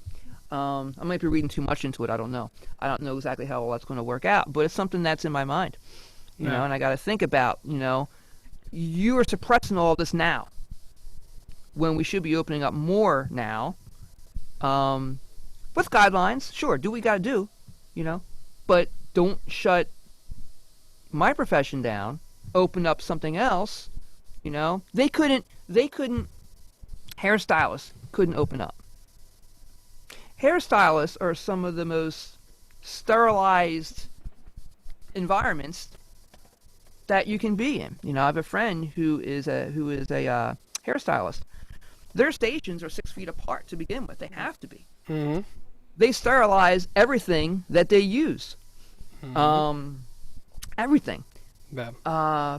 You know, if you add a mask to that equation, you're fine. Mm-hmm. They didn't have to shut down in the beginning. There was no reason for it. You know, I think going a little overboard with that is just very, very, very hurtful. I can speak for my profession because I'm in it, I'm seeing it, and I see what it's doing, and I see the back end of it and long-term effects, what it might be doing to the casinos and to these beach resorts and to these clubs, and theaters, venues that I'm used to playing in. You know, are they going to be stable enough? Are they going to be there when they say, okay, there's live music now? You know, oh, but half of the venues that your manager booked for you are gone. So, you know, sorry, guys. Right. So that's something I have to get off my chest. That's Yeah. something I know firsthand about and have experience with, and I feel comfortable talking about because that gets under my skin. You know, sure, you can have people everywhere else, but not in your casino, not in your club because we're afraid that you know, we're going to spread the coronavirus. But yeah, open the beaches up, guys. Right. It's fine. You know, there are plenty of outdoor shows that I could be playing as well that they're just not doing either. And you're not going to catch it there. I don't think you're going to catch it there. You're not going to catch it. You're not going to catch it there. You know, it's when you're gone, maybe when you're staying in a hotel room, might have more of a chance of catching it there. You know, from the entertainment perspective, from the bands, you know, if you know you have to stay overnight, you're playing a show, wherever. But when it comes to people filling in your venue, Mm-hmm. you don't have to worry about them catching anything. Right. You know, Yeah, I get it. it's crazy. I don't understand. You know, my wife, you know, she worked for Boscov's, Mm-hmm. Vicky, and they have all this protocol in place. They have to wipe down the counter after every customer. Wow. They sterilize the counter after every customer. Wow. I mean, does that need to be done? Maybe not. But they're putting things in place, Right. you know? And you're interacting very, very close.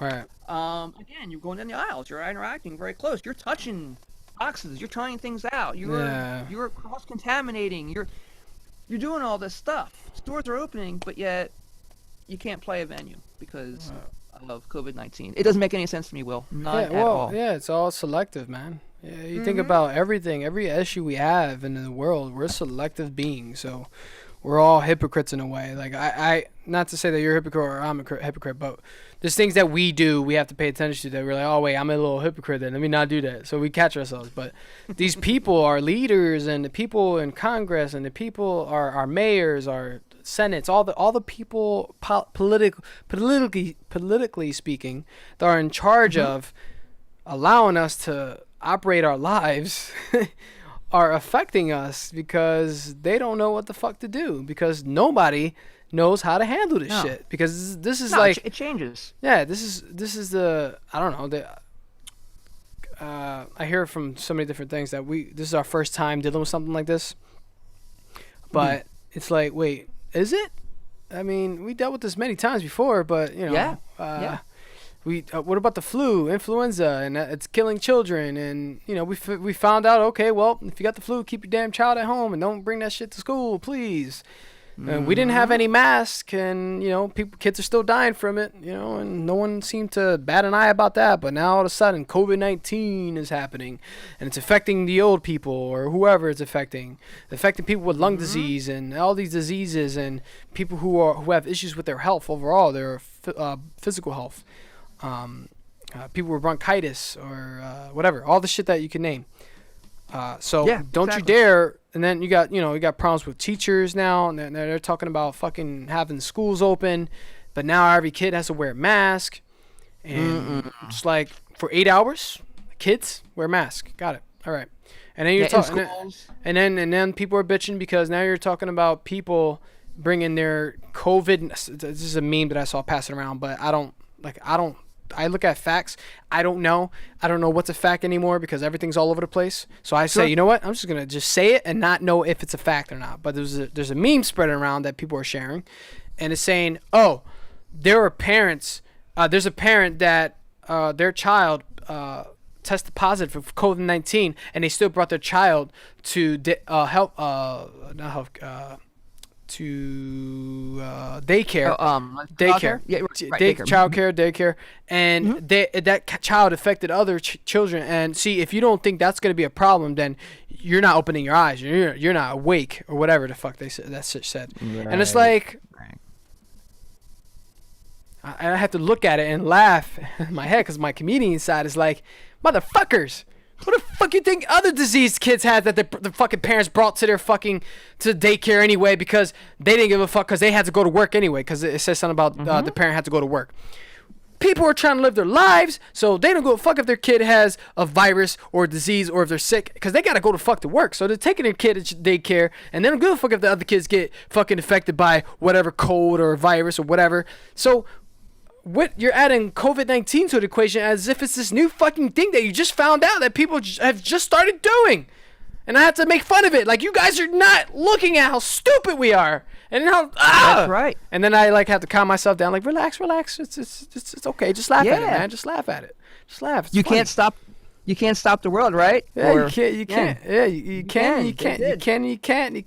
Like, that's why I love that slogan, human's gonna human, man. Like, no matter what you do, John, no matter what I do, no matter what they do, human's gonna human, dude. Yeah. And human, it's exactly. what I think is That's what ultimately, we are. like, your issue is that you can't fucking play and perform to make a living off of what you learn to live with. So now it's like, well, what the fuck do you do now? And it just takes me to a couple documentaries that my wife showed me. You ever heard of Tanya? I forgot her last name. It's a documentary called I, Tanya. It's an ice skater, No. figure skater. Tanya something. Long story short, this figure skater named Tanya. Hold on, let me look it up real fast so I can at least get that right. Well, not Tanya Harding, is it? Tanya Harding. Okay, so you know Tanya Harding. Yes. So do you know about her shit? About Yes. okay, all right. Let me ask you real fast, your perspective. Yeah. Give me a summary of what you know about her. What does she do? Right. Okay. What's Well, I the- know the controversy Yeah. that she had her manager, right, Mhm. hit her, what was her name? The competition she had in the Olympics. Nancy. Nancy Kerrigan. Nancy Kerrigan, Okay. right?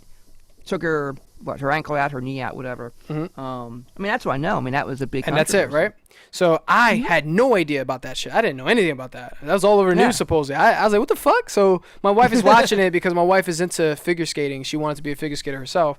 And I'm like sitting there watching because I'm all about human behavior, man. So I'm watching it and I'm like, it caught my attention because this is life. So Tanya, this documentary showed me, I don't know shit about it. And you're showing me that you lack perspective as well. That Yeah.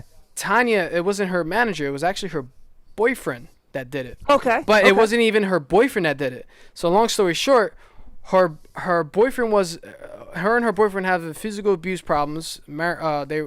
She grew up with her mom beating her and her dad leaving her with her mom, and she went through some shit, dude. She is Wow. she is the definition of what they call white trash, right? You know that stereotype of white trash, right? Yeah, So you should look this. You should look. Since you know about her, your wife might be interested in it. Yeah. It's called I, Tanya. Well, no, I, Tanya. I'm sorry, is the movie that Harley Quinn, the Death Squad. Yeah. That actress played Tanya. Margot Robbie. Yeah, I don't know her, but that's my first time seeing her act, and she was acting pretty good. But that was the movie, and then my wife before that watched the 30-30, 30 for 30, the ESPN thing. Yeah. Yeah. About Nancy and Tanya's shit. or Gotcha. whatever. So there's a Yeah, 30 for 30. yeah. That is the one I'm talking about. Watch that documentary. It's Oh. fucking good. It teaches you. Okay. It shows you all perspective. Like the shit you're going through now is kind of what she went through, but in a different way, obviously, because she got fucked over. Her life had to stop. She was a figure skater. She was becoming popular. She was becoming a sensation. She's the first person to do a triple axel. I don't know shit about that, but it's a triple spin on ice. And she was the first person to do it in 1991 and blah, blah, blah. And she was amazing. And she was also this character that I love because she did not give a fuck about this beauty princess pageant bullshit. She was like, I am Tanya. I grew up white trash and I'm just who I am. But people from the figure skating community were like, no, we are looking for beauty. We're judging girls. So you look at the human behavior, man, and it's like they're trying to model, what do you call it? Mold these girls Yeah. into perfect beauty pageants. So you need to be petite. You need to look like this. You can't be fat. You got to have the nice curvature. You have to have the beautiful princess look.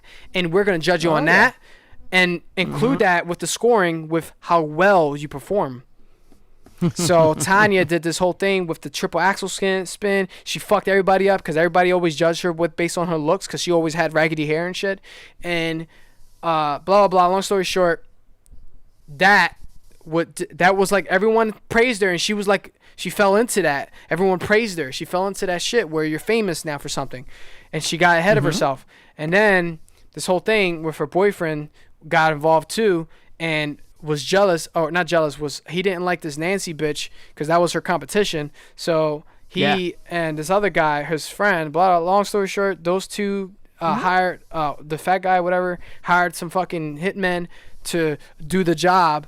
And That's it's right. It's bonkers. Yeah. It's fucking crazy. So because of that, everyone looked at Tanya and said, "Oh, she did this shit on purpose. She knew about it." You know, they came up with their stories. They all lacked perspective, and they all blamed her, and they all ruined her life. And now she couldn't skate. She was banned from skating. She couldn't do anything. She perfected something so good.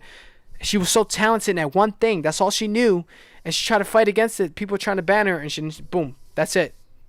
Then it came to the process of her realizing that family matters. Now all I have is my family, my husband and my daughter. Son, I think, and that's her life now. And then you come to realize, damn, this is a sad story of this fucking lady, man. She is like, let's go with you, John. Like, you're not like this famous guitar player, John, but John, you found something that you were able to make a living off of, and now it's this COVID shit, the government, whatever, stopped it. So now your life is on pause, and now your life is on hold, and you don't know what the fuck you got to do because that was your living. So now you're like forced to make ends meet and do something else with your goddamn life. And you're like, fuck. Yeah. What are we doing? So anyway, I brought her up because that was a fucked up story. That is. There's a lot of fucked up stories, man. I don't want to go too far with Aaron Swartz. He's an American programmer, a genius. He killed himself. Long story short, there's a documentary I watch on that. I forget what it's called. It's called The Lost Child. It's on YouTube. The Lost Child. Look up Lost Child, Aaron Swartz, if you're interested in this story. But it basically shows you that the government has some fucking crazy power, man. And if you try to fuck with that power with whatever you're trying to do because you're trying to fight the good fight, you're going to get fucked over, dude. No matter what. Like, what are we doing? We all have to fight together, and if we don't, then we're fucked. Yeah. So, I don't know if you found it, but... Aaron Schwartz, what's it called again? The Lost Child, or... Right. Let me look it up before I give you the wrong information. That's fine. I'm just putting it in my notes here so I can check it out later. Okay. Basically... It's not to say that we shouldn't fight for change, but it's like we have to think about what we're doing here. We're fighting a government. We're fighting people with power, just like human sex trafficking, man. It's a horrible thing to think about kids getting fucking, people are paying for kids just to fucking rape them, molest them, kill them, eat them for their own benefit. And these are people with power. We got that whole Jeffrey Epstein shit. With the log, I don't know if you've seen that, the flight log. Then you got fucking names on there that are like, wait, what? Tom Hanks is a part of this? Barack Obama? What? And it's like, all these people we attached ourselves to, we realized that all these people are goddamn evil. We're like, wait, there is some shady shit going on, and now that becomes a problem, and it's like, we're living a lie. Yeah. Dude, it's just so much. Seriously. That's what I'm saying. It's like it's so much drama and so much bullshit that we all lack perspective of, man. And at the end of the day, what you need to do, John, and what I need to do for myself is we need to do shit for ourselves, try to figure shit out. And if we find people that that value the same shit, the same principles in our own lives, we need to find those same people and just live our lives, man, the best way we can. And I always say this every day. I say this when I post things. I hashtag it. It's my own little hashtag. Value your life, value your time. Because what are you gonna do? You go ahead and fight. Go ahead. Go. Yeah. If you want to fight, go fight. Human sex trafficking. Go fight that. Fight. You want to fight this disease? Go fight that. You want to be mask? You want to be team mask versus the team anti-mask? Go do what you want. But let us all value our own lives, man. Too, man. Let us all remember that we have ourselves to take care of. Like at the end of the day, whatever you want to fight for, just remember that you come first, John. You know what I'm saying? Like Yeah, go ahead. I was gonna say, we're all in the same boat here together. Yeah, we need man. to help each other. Yeah, that's what we're here for, to help each other through. There's no ego to the point where, I'm better than this person, or because I'm white, I'm better than this person because they're black or whatever. We're all here in the same boat. Right. Hey, no one asked to be here. Right. Right. But we're here. And we're all dealing with the same crap. Yeah. But same crap differently. Yeah, go ahead. Yeah, I was gonna say, you have your assholes who deal with it in the wrong way, but that's life. That's life, and you have to deal with that. And yeah, but combat that with sensibility, and not freaking go ahead and burning cars and doing shit that isn't going to. We're destroying ourselves and destroying each other. We're destroying ourselves. Yeah, it's stupid. My wife. What are you doing? My wife does this A-Rod, not the Yankee thing, and I encourage it. But she does this YouTube thing where she basically comes at everything that doesn't make sense. So, like the recent video she did the Goya product thing. She made fun of it. That we're really what we're doing. We're fighting over Goya products. Great. And now she's like making a joke because we use Goya products. She's like, well, you can't eat my rice then because we use Goya products. If you're offended by that, then nice. Fuck you. You can't eat my rice, I guess. Anyway, I'm dropping back to that shit. It's called the Internet's Own Boy. That's what the documentary is called.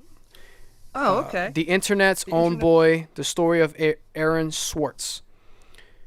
Now, all right. You don't have to care too much. I mean, he's a great man. A great kid. Whatever. He was 26 when he committed suicide. But this is Wow. This has been my focus, man. Suicide awareness, mental health awareness, physical awareness, all this awareness of yourself. Yeah. If he was aware of all these things that I'm talking about, he wouldn't have killed himself. I think. This is what I like perspective of, is the evidence and the science and the data, because I'm not I'm not any of that shit. But if I was his best friend, so to speak, and he became this big time programmer, he was like he's a genius. When you watch this documentary, you're like, holy fuck, this kid, he was 4 years old already, a genius, like he was thriving. And then he got up to he could have become a millionaire and said, fuck everybody, I'm just gonna be a millionaire. But he said. They use this in the documentary. He grabbed the rose petal on top of that shit mountain and said, it still smells like shit, and I don't like this fucking mountain. So he took that rose petal and said, oh man, fuck it. He climbed back down the mountain. He took all that money he had, like millions of dollars. He was the one that one of the ones that created Reddit, by the way. Oh wow. Yeah. This is what I learned. I didn't know anything about this guy until I watched his documentary. Wow. So he stepped down and just became a political, what do you call that? Political fighter, political person that's out in the streets. Vote for our rights. He got involved with politics, basically. He became a protester. Yeah. There's a name for it, but same shit. Sure, I know what you mean. He just switched directions because he was a person that wanted to see a change in the world for the better of our people, of us. Yeah. Just like me, I want to see a difference, right? What am I doing? This is my platform. Fuck it. This is what I'm going to do. I'm going to do this, and I'm going to bring people like you, have a conversation, have fun, smiles, experience. And if you got to go, just let me know. We can wrap it up if you want. No, you're fine for now. You're fine for now. Hold on a second. You're fine. Go ahead. I'm just letting you know, because I look at the time like shit. It is holy shit. We're almost 2 hours in. It's great. How long do your podcasts usually go? As long as it can. And that's awesome. If you need to stop, that's why I'm good to, like, if we can wrap it up if you want to, because we could do another podcast in the future, man. It's not a big deal. Because like I said, I could talk about this forever. Oh, I know. This is good stuff here. This is very, very good. Yeah. And this is also us catching up, which is awesome. Yeah, that too. That's the other benefit. That's what the shit I was talking about off air, saying this the beneficial thing about podcasting is the people that you don't get to see. You spend 2 hours with them just talking, just kicking the shit, kicking back, sitting down, just whether you want to drink a beer. It's too early to drink a beer, whatever, but whatever. No, it's not. No, it's not. and even though it's better to be if you were next to me, we were kicking back and drinking, and the mic is in front of you, we're still doing it, but it's still as good as doing it on Zoom, whatever. And just like the music is different, but still it's all fucking great. Right. It is. You can't complain. Not at all. Overall, this is what I'm trying to promote too, is get people to do this so that this is a therapy, man. This is my therapy. You talk about playing the instrument, playing guitar, is your therapy. This right here, talking to you, being in front of this microphone, and then knowing that I'm recording it and putting it out in the world, and whoever's going to listen to it, that's therapy for me. That's like so therapeutic. Yeah. Because you're sharing information, you're sharing perspective, and then I'm doing the same, and we're like just collabing on creating. This is art. I don't know if you noticed that too, but this is our own little art here. It is. It is. And I got to tell you, too, you know what? I've been watching some guys in my position, people who play guitar for a living, who are actually online, and they'll broadcast, like, say, every Saturday, or every Monday at a certain time. And they'll have people from the industry on, maybe another fellow guitar player, whatever. Who's struggling, seeing what they're doing, maybe he's a session guy from New York or whatever, and they're doing this, they're doing this, and they're making it like a mini lesson on music, on guitar, but yet they're also talking about stuff, Now we're talking about things that are whatever comes to our minds, we're just catching up and stuff.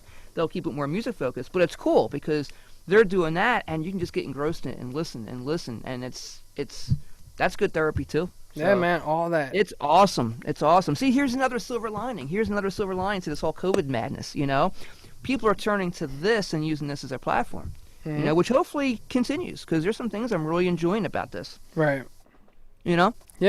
It's everyone finding a voice for themselves, no matter what art it is. Right. And, I have a shit ton of arts that I love. I love arts in general. I don't care. This is art. Martial arts is arts. I draw. I fucking do whatever. I play the guitar. I'm not as good as everything because I'm a man of multiple hats, whatever you call that. Sure, yeah. I forget what they say, but basically. Man of many hats, or jack of all trades, master of none. Yeah, that's what I am. I'm starting to become a master of the mind, so to speak. Yeah. Because I'm focused. I'm really focused on that. But overall, I love to explore everything that interests me. And you playing the guitar, so to speak, is like fucking. It's a beautiful piece of instrument. The acoustic guitar, and just music in general. There's different instruments that I love that just gives me some type of sensation. I love it, and I was like, we need more people doing it. So it's I heard somebody mention it before. Music is expression beyond the written word. I thought that was so good.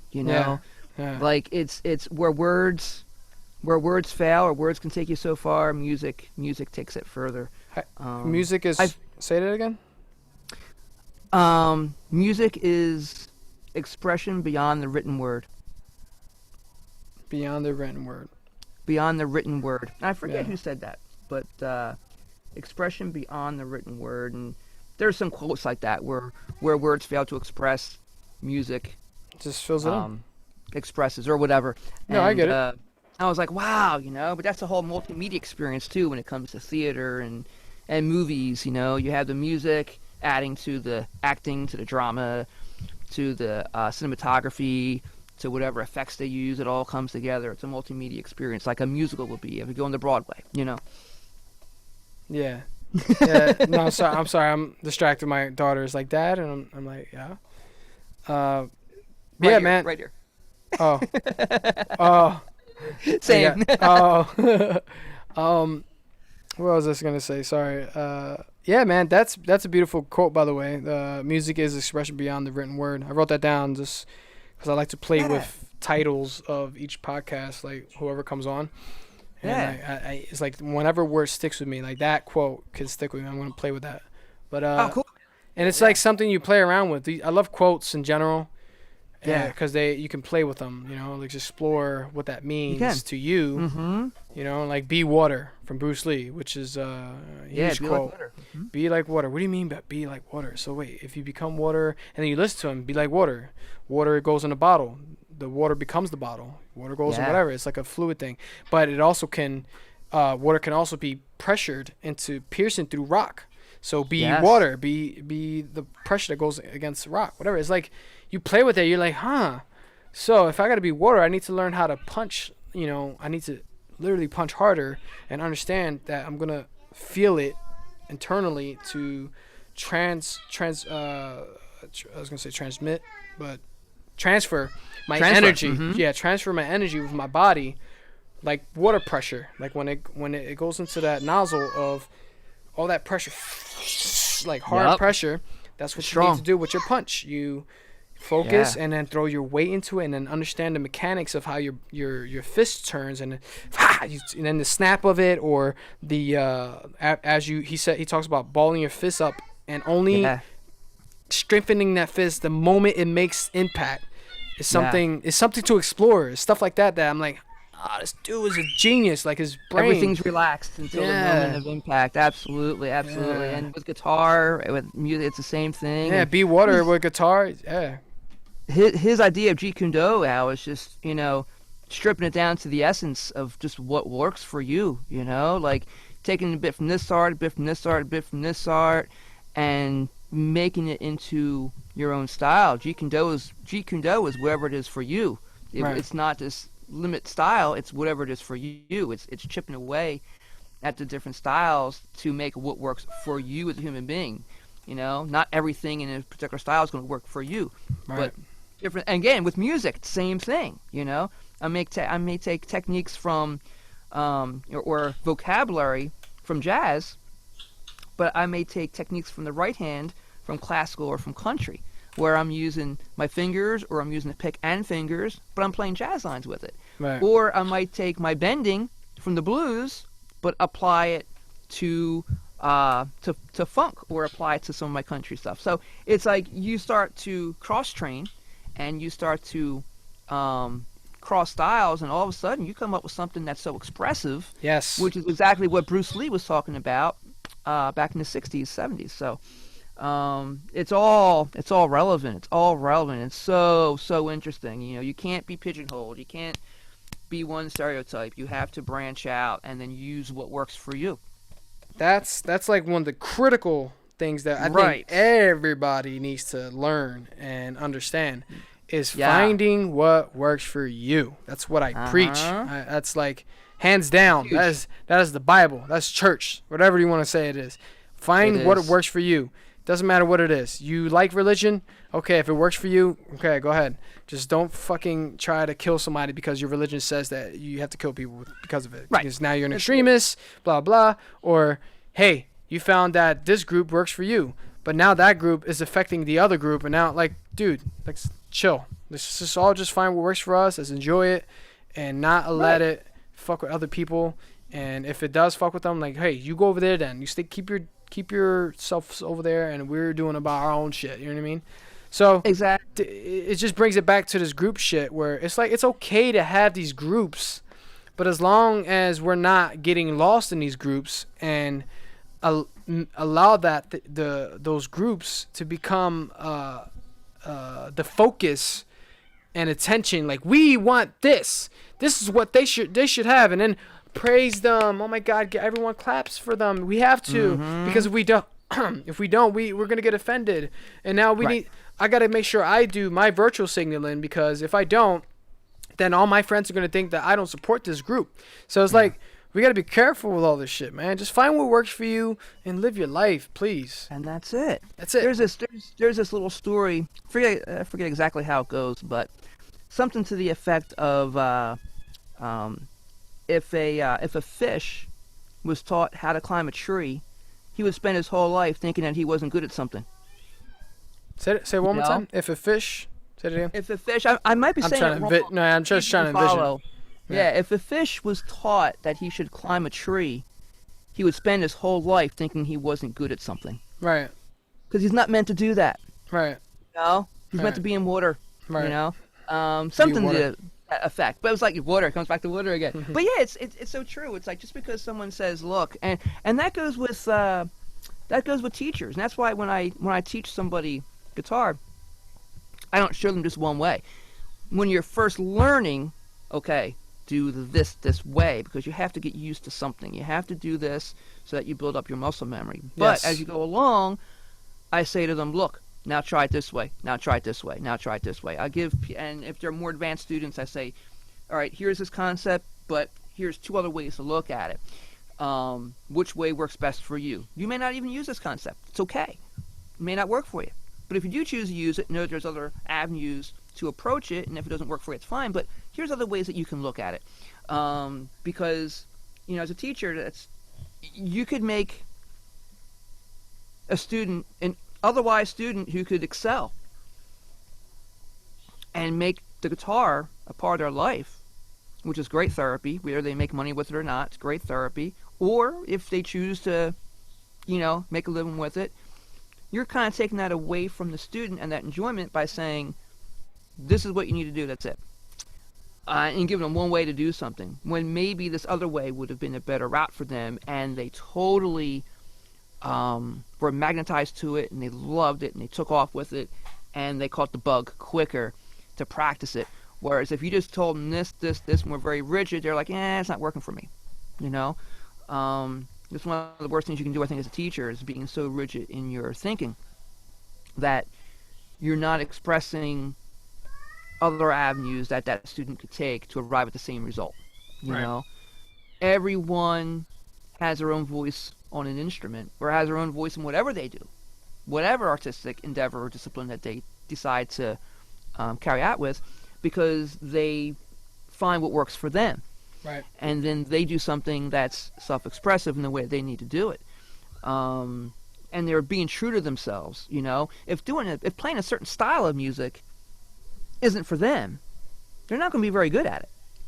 They're going to work with it, but they're going to say, I'm not feeling it. It's not me. It's not connecting with me. It's not my voice. It's not what I want to say or communicate. But if they play another style, they may think, oh my God, this is me. This is my voice. This is what I want to do. That could come down to the guitar they pick, the amplifier that they select, what effects they choose to go through, if they choose to go through any at all. That could choose the type of strings that they use. And the same thing with painting, whether it be, oils or pencil or whatever they choose to do, charcoal, whatever it is, sculpting, the medium that they wish to use, or the brushes they use, martial arts. Mm-hmm. All these martial arts all over the world, they originated because out of necessity, what they had, what they needed at the time. So there's some things now, maybe it doesn't speak to us, but there's other parts of that art that do. And that's a whole Bruce Lee thing, this matrix of different things that you combine, and it makes it your own. Gosh, that's so important. But like you said, that's like the Bible. That's like, man, you got to find what works for you, or you're just spending all your life trying to do something and be like, man, I don't know. Yeah, you're not happy. You're not happy. No, you're not happy, and you can't do what you want to do. You can't find that flow with that art. And once you find it, then you're like, oh man, let me keep going with it now. You got to find what works for you. Yeah, it's huge. It's huge. everything. It's everything. Yeah. We just said that. Yes, exactly. I'm glad you brought up martial arts, because that's what I wrote that down. It's just because you mentioned styles and teaching methods, and that's how I look at it too. And same thing with meditation. There's different styles of meditation, and I'm learning how to teach, so to speak, so that I'm diving myself into different methods of meditation, so that I can see what works for me the most and understand the other ones too, so that I can at least, I don't know much about this one. Is called koans, understanding the koans. It's a specific type of meditation, and supposedly it does something weird, like some type of its own awakening, so I don't know, but I'm exploring. All right. Then there's another one called the Hetless Way, where I'm exploring that, where I look at the mirror, then I stare in the mirror, then I don't look at myself. I don't look at myself as William. I look at myself as that's William over there. And now, how am I looking at William? It's a crazy, fucking bizarre thing that Wow. it makes me. I lose the sense of William, the self. I forget this is all not here anymore. It's he's over there now. It's weird. Yeah, it's fascinating. Then you have, there's so many different styles. The one I practice the most is I forget what it's called, Vipassana or Vipassana, something like that. Vipassana is basically mindfulness meditation. And mindfulness meditation is just all about being mindful. And you can carry that. What's good about it is that once you practice it enough, I've been doing it for a year that I've got the Sam Harris app. No, actually 6 months. 6 months since I got the Sam Harris app, but I've been practicing 2 years before that with a different app called Headspace. And I learned that, this mindfulness thing is you take meditation, you do it, you feel all you feel, blah, blah, blah, and you feel peaceful. Sometimes I feel like I'm in like I'm having a vacation. Everybody goes to Disney World or they go to Greece or whatever, and they spend thousands of dollars. I sit on these mats. My back is on this mat and my ass is on this side, on this foldable one, and I'm already in my own la la land. I'm in space. I can see stars. I can see the sun or different planets, or I see whatever the fuck I see. I'm in my own peaceful experience for 20 minutes, just 20 minutes, and I feel so great. And I'm like, and then you get Sam Harris saying, hey, that peacefulness, by the way, is just a thought, just to let you know that. So don't get carried away thinking that meditation is all about peacefulness, because that's not what this practice is. This practice is to understand what that is, to understand its content. Anyway, sorry, I got deep into that because I love this shit, man. I love it so much. So That's the way great, you love man. the way you That's love great. playing the guitar is the way the reason why is how much I love meditation. So Yeah. just going back to your styles and the teaching methods, you have to be open to the other people and understand that everyone has their own preferences and different ways of learning and different understandings, and things click differently for everybody. So you have to be able to accept all those different clicks and try to. If you're going to be a good teacher, you need to learn how to try to teach those ways.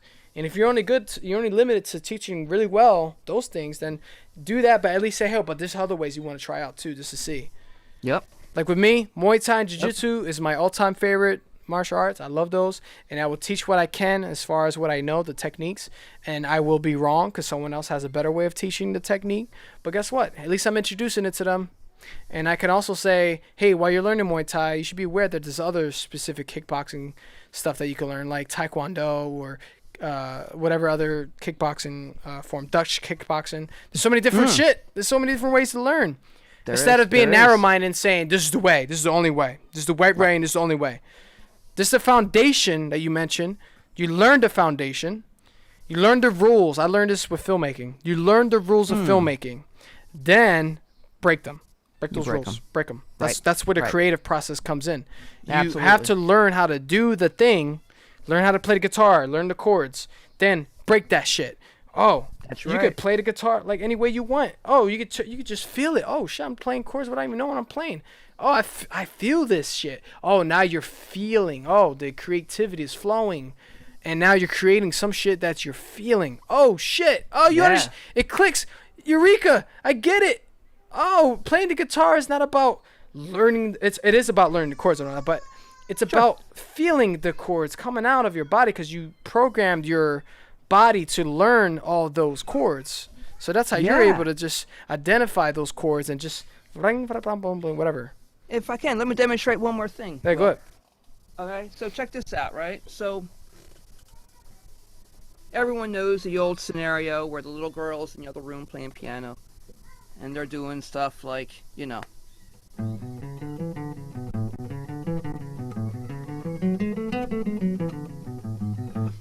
they're going up and down their scales. And That's hard shit to do, by the way, but yeah. The mom's in the other room, and she's cooking dinner, and she's like, keep playing your scales, And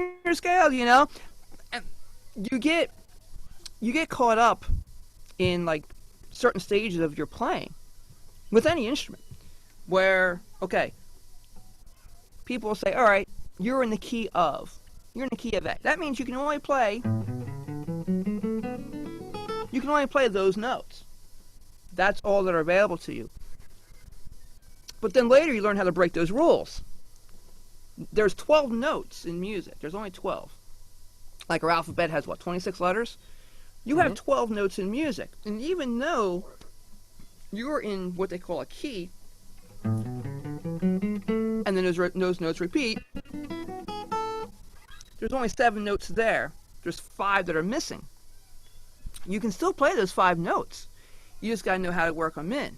So now, what if I played something like this? I'm going to play a whole bunch of notes, right? So if I play something like, you know, and all of a sudden I do.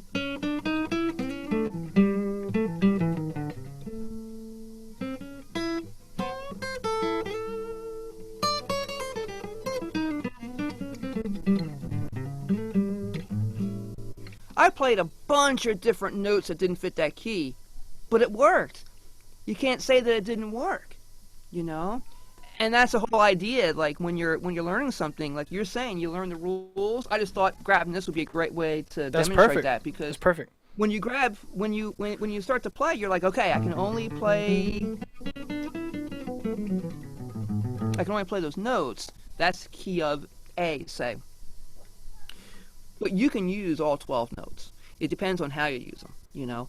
And that gets into more the grammar and the syntax of music. Once you learn that, though, you go, oh, there's like a light bulb moment where you're like, wow, okay, so I do have all these notes. Those quote-unquote wrong notes makes the music now really cool. It's those moments where you break the rules that you add style and you add a bit of flair and substance to what you're doing now. You know, there's a bit of unpredictability to it that makes it interesting. It makes us want to hear it. Like, where does that note lead to? You know, if you only know these notes exist, then it'll be pretty boring. Mm-hmm. You know, but and with those notes, that means you can only make certain chords. But if you all of a sudden do things like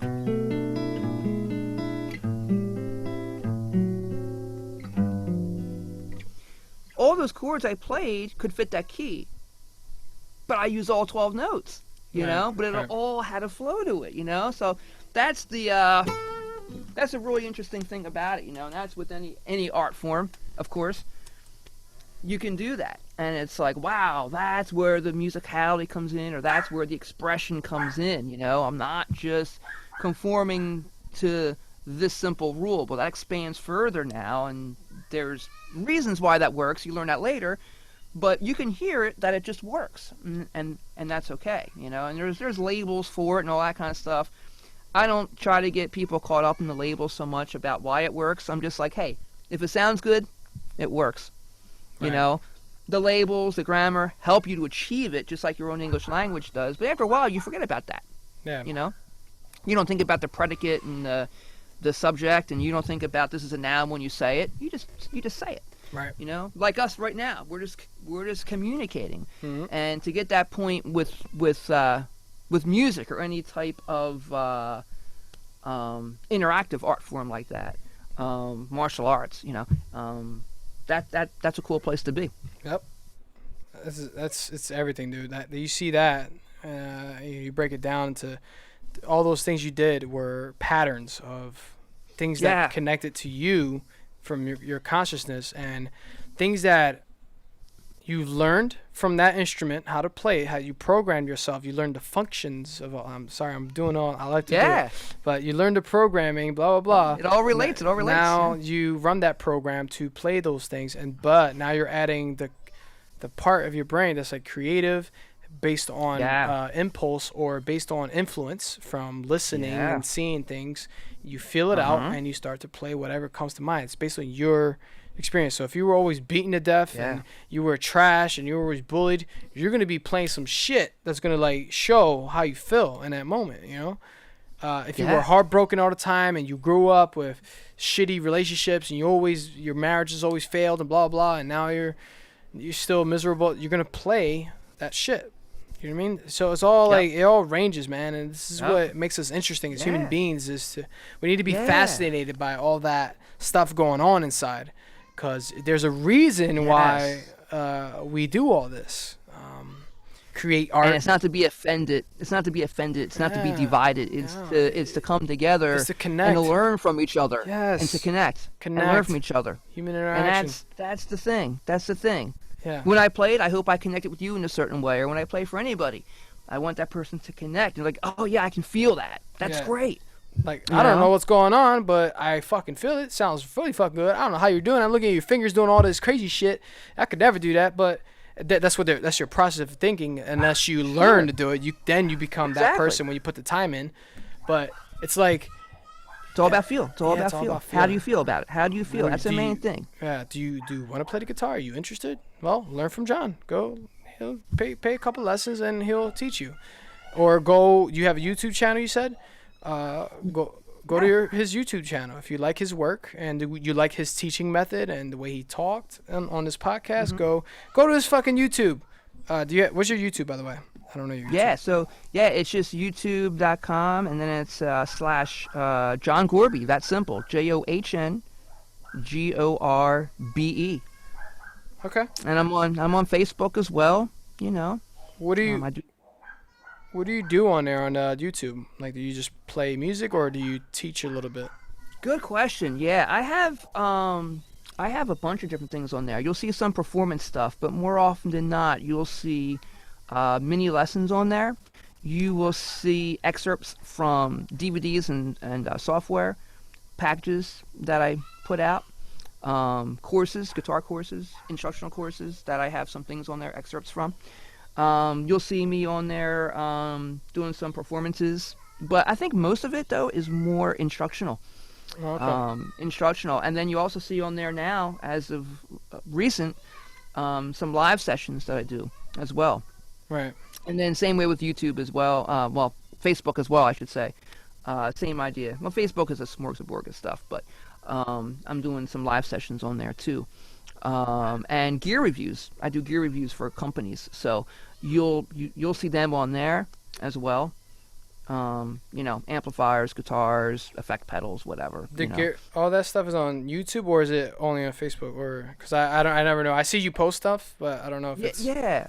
I do them on both. Oh, okay. So if I do it on platforms. YouTube, I'll link it to Facebook. Gotcha. As well. Okay. Yeah. That's or cool, vice man. versa, whatever. Yeah, absolutely. And I'm teaching online, and if you're not from the Philadelphia area, but someone's from wherever, Midwest somewhere, as long as we're roughly in the same time zone, an hour or two off, whatever. I teach people, over Zoom or Skype. Right. And like I said, I can do about 80-90% of it.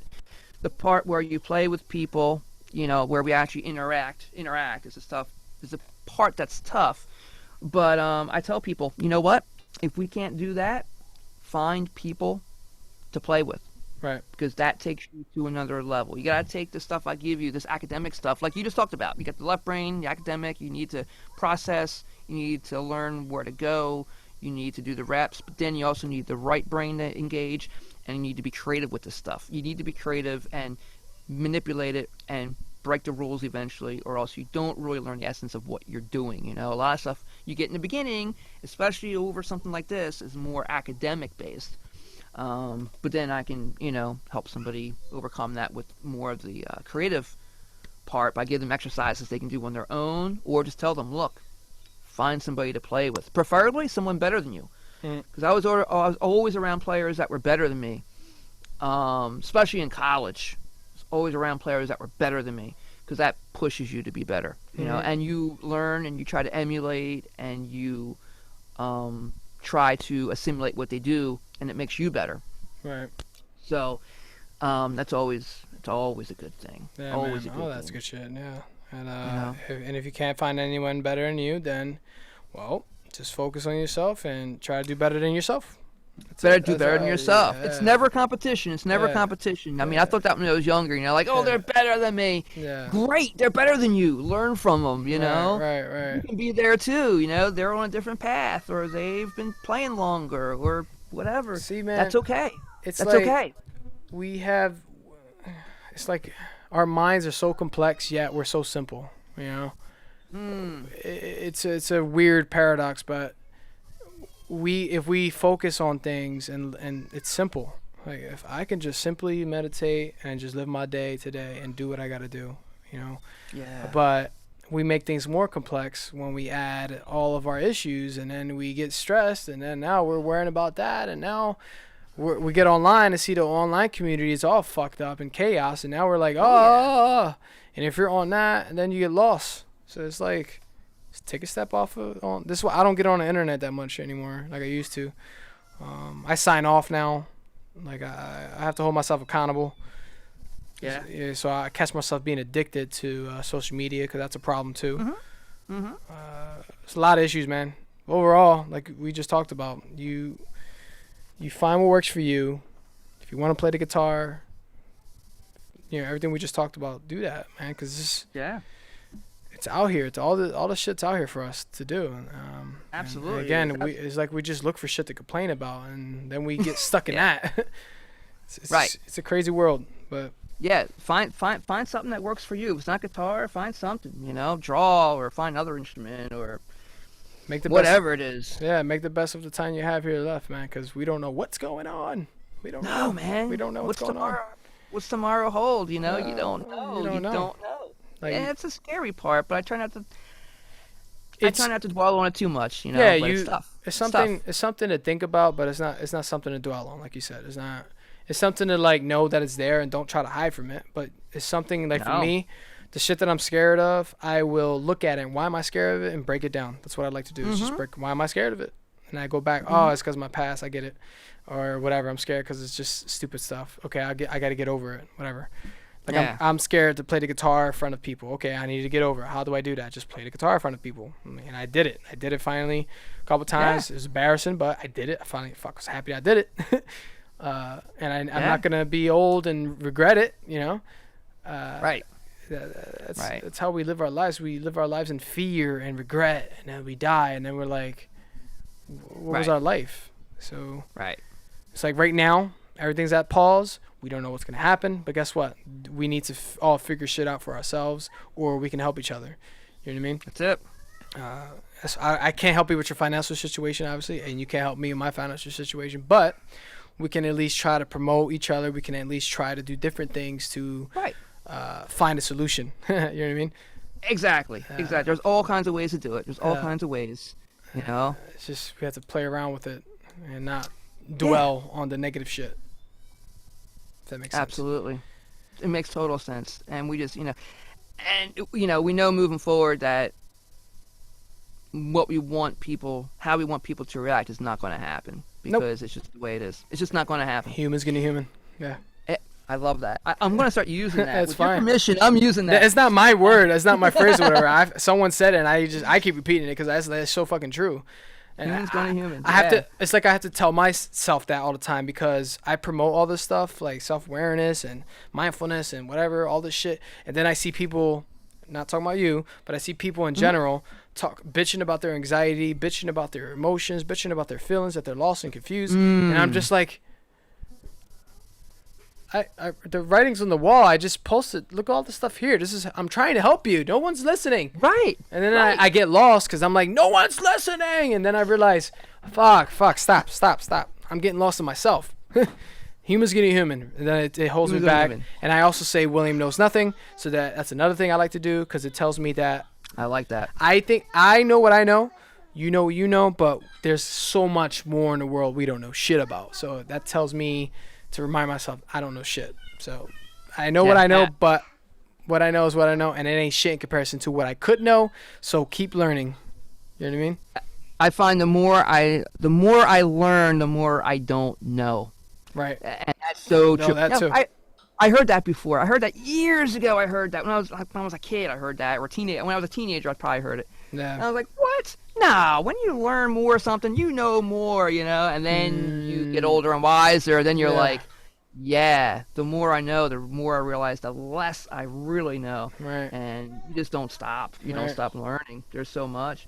But the other phrase I like too. You can't argue with stupid. Right. I like that. I like that phrase as well. Right. You can't argue with stupid. You know what? If you find yourself starting to argue and it's not making sense, just stop. Yep. Just That stop. that right there is all stuff that you can do, key phrases that you can write down for yourself in your mind, or you write it down in physical form, so that anytime you go through something that you find yourself in a repeated pattern, it's a Right. function. It's a function that we talked about earlier.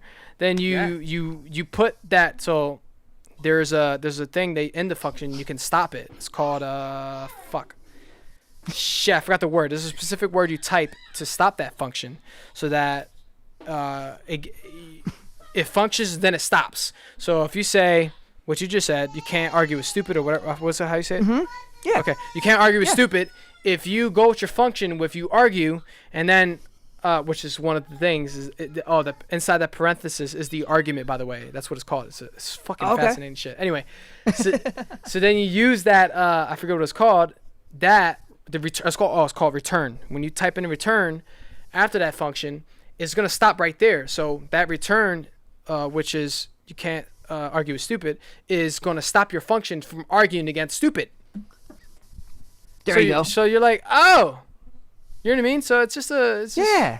we're Oh, programmed, that's right. I'm arguing man. with stupid again. I Yeah. can't do that. Yeah, you Stop. gotta remind yourself. Yeah. Yeah, So exactly. all that is a process of thinking. This is why it's like all these words everywhere, phrases. We need to remind ourselves to take care of ourselves, man. Ultimately, It's a beautiful thing. Oh, yeah. find what works for Absolutely. you, motherfuckers, all of you. That's all it is. Find Yeah. what works for you. That's the bottom line of this whole discussion. Yeah. Find what works for you. Exactly. And that's it. Yeah. And that's it. And just, help everyone to, help everyone as much as you can. Only Yeah. the way you. Yeah, and whoever's trying to like get in your way, like I got nothing. I'm not worrying about you. Racist, okay. You're calling me a cisgendered, heterosexual, brown person. That's not. I don't care about that. You're mad because of Goya, and now you're calling me a Trump supporter because I like Goya products. Okay. Right. All that. None of mind. that. None of that works for me, people. None of that. So go over there. Exactly. I'm gonna make fun of shit, and if me making fun of shit doesn't work for you, then hey, just you can do that to me too, cause I don't Yeah. care. Don't listen to me. That's all. Yeah, That's all just it don't. You don't have to listen to this podcast at all, cause this podcast is all about what I just do, what I bring to the table, and what you bring to the table. Exactly. What we bring. You know what I mean? And, Exactly. uh, Yeah, everybody. Did you hear that? Did you hear that, everybody? Everybody, whoever's listening. Everybody, whoever's listening? Even though we probably lost whoever got offended by whatever the fuck we said before this. That's so funny. This isn't Yeah. live right now, is it? Is this live? Nah, I don't No, do. this is all just recorded now. Okay. Yeah.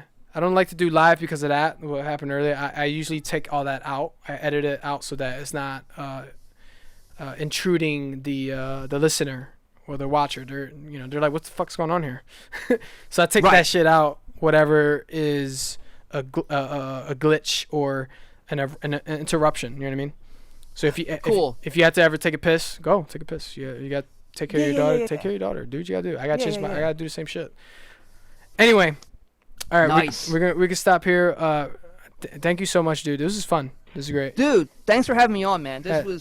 This was a blast catching up with you, and it was good therapy. It was awesome, man. It was. We should definitely keep this up, doing it some other time.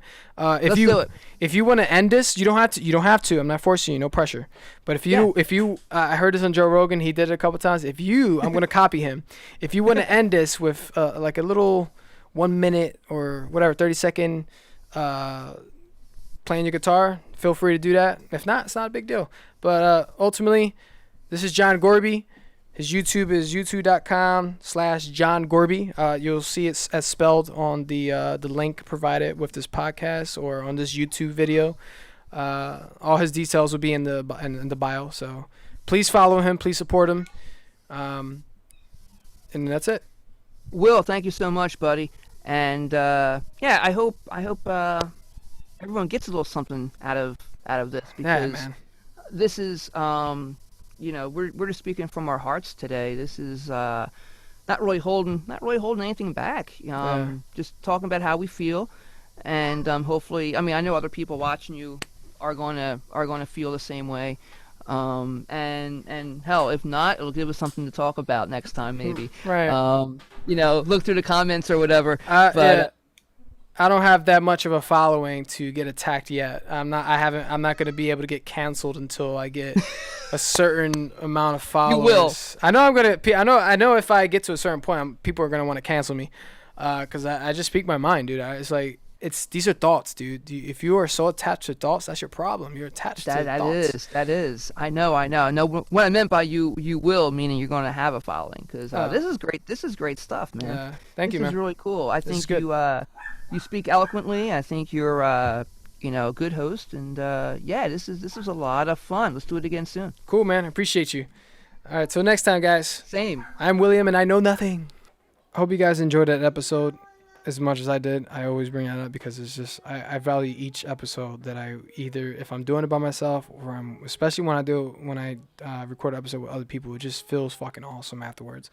It's an amazing it's like a therapy session every time, and it's just ultimately it's human interaction, and I think we all need it. So anyway, I hope this gave you some kind of human interaction or whatever it can do to give you some kind of therapy. Maybe it helped. I hope it did. And if you liked it, please feel free to share. Please feel free to reach out to me if you would like to be on the show. Please like and subscribe John Gorbe. Go to him, go to his page, check out his videos, see if you like him.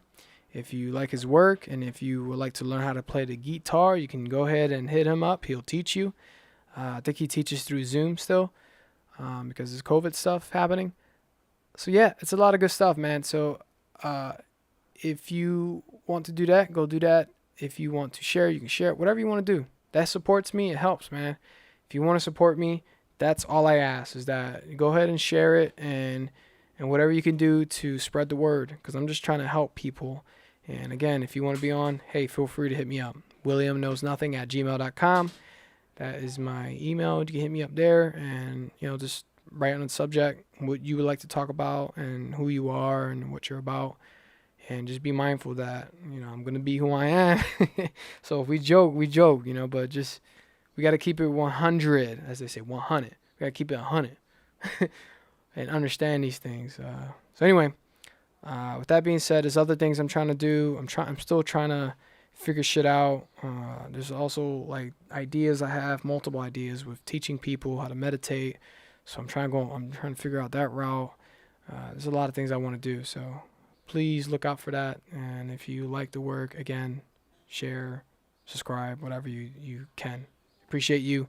I appreciate you listeners. I appreciate those that reached out to me and, told me about the podcast. And if you got any kind of feedback, I'm open to them, to the ideas, criticism, whatever. Just hit me up. Follow my Instagram, by the way, William Knows Nothing. Same thing. It's all over the place. I'm on Facebook, William Knows Nothing. I'm on Instagram, William Knows Nothing. I'm on YouTube, William Knows Nothing. Twitter is the only one that says William Knows Not because of the limitations. But anyway, yeah, that's all of it. That's all the stuff. So done promoting myself, done promoting John Gorbe. Value life, value time.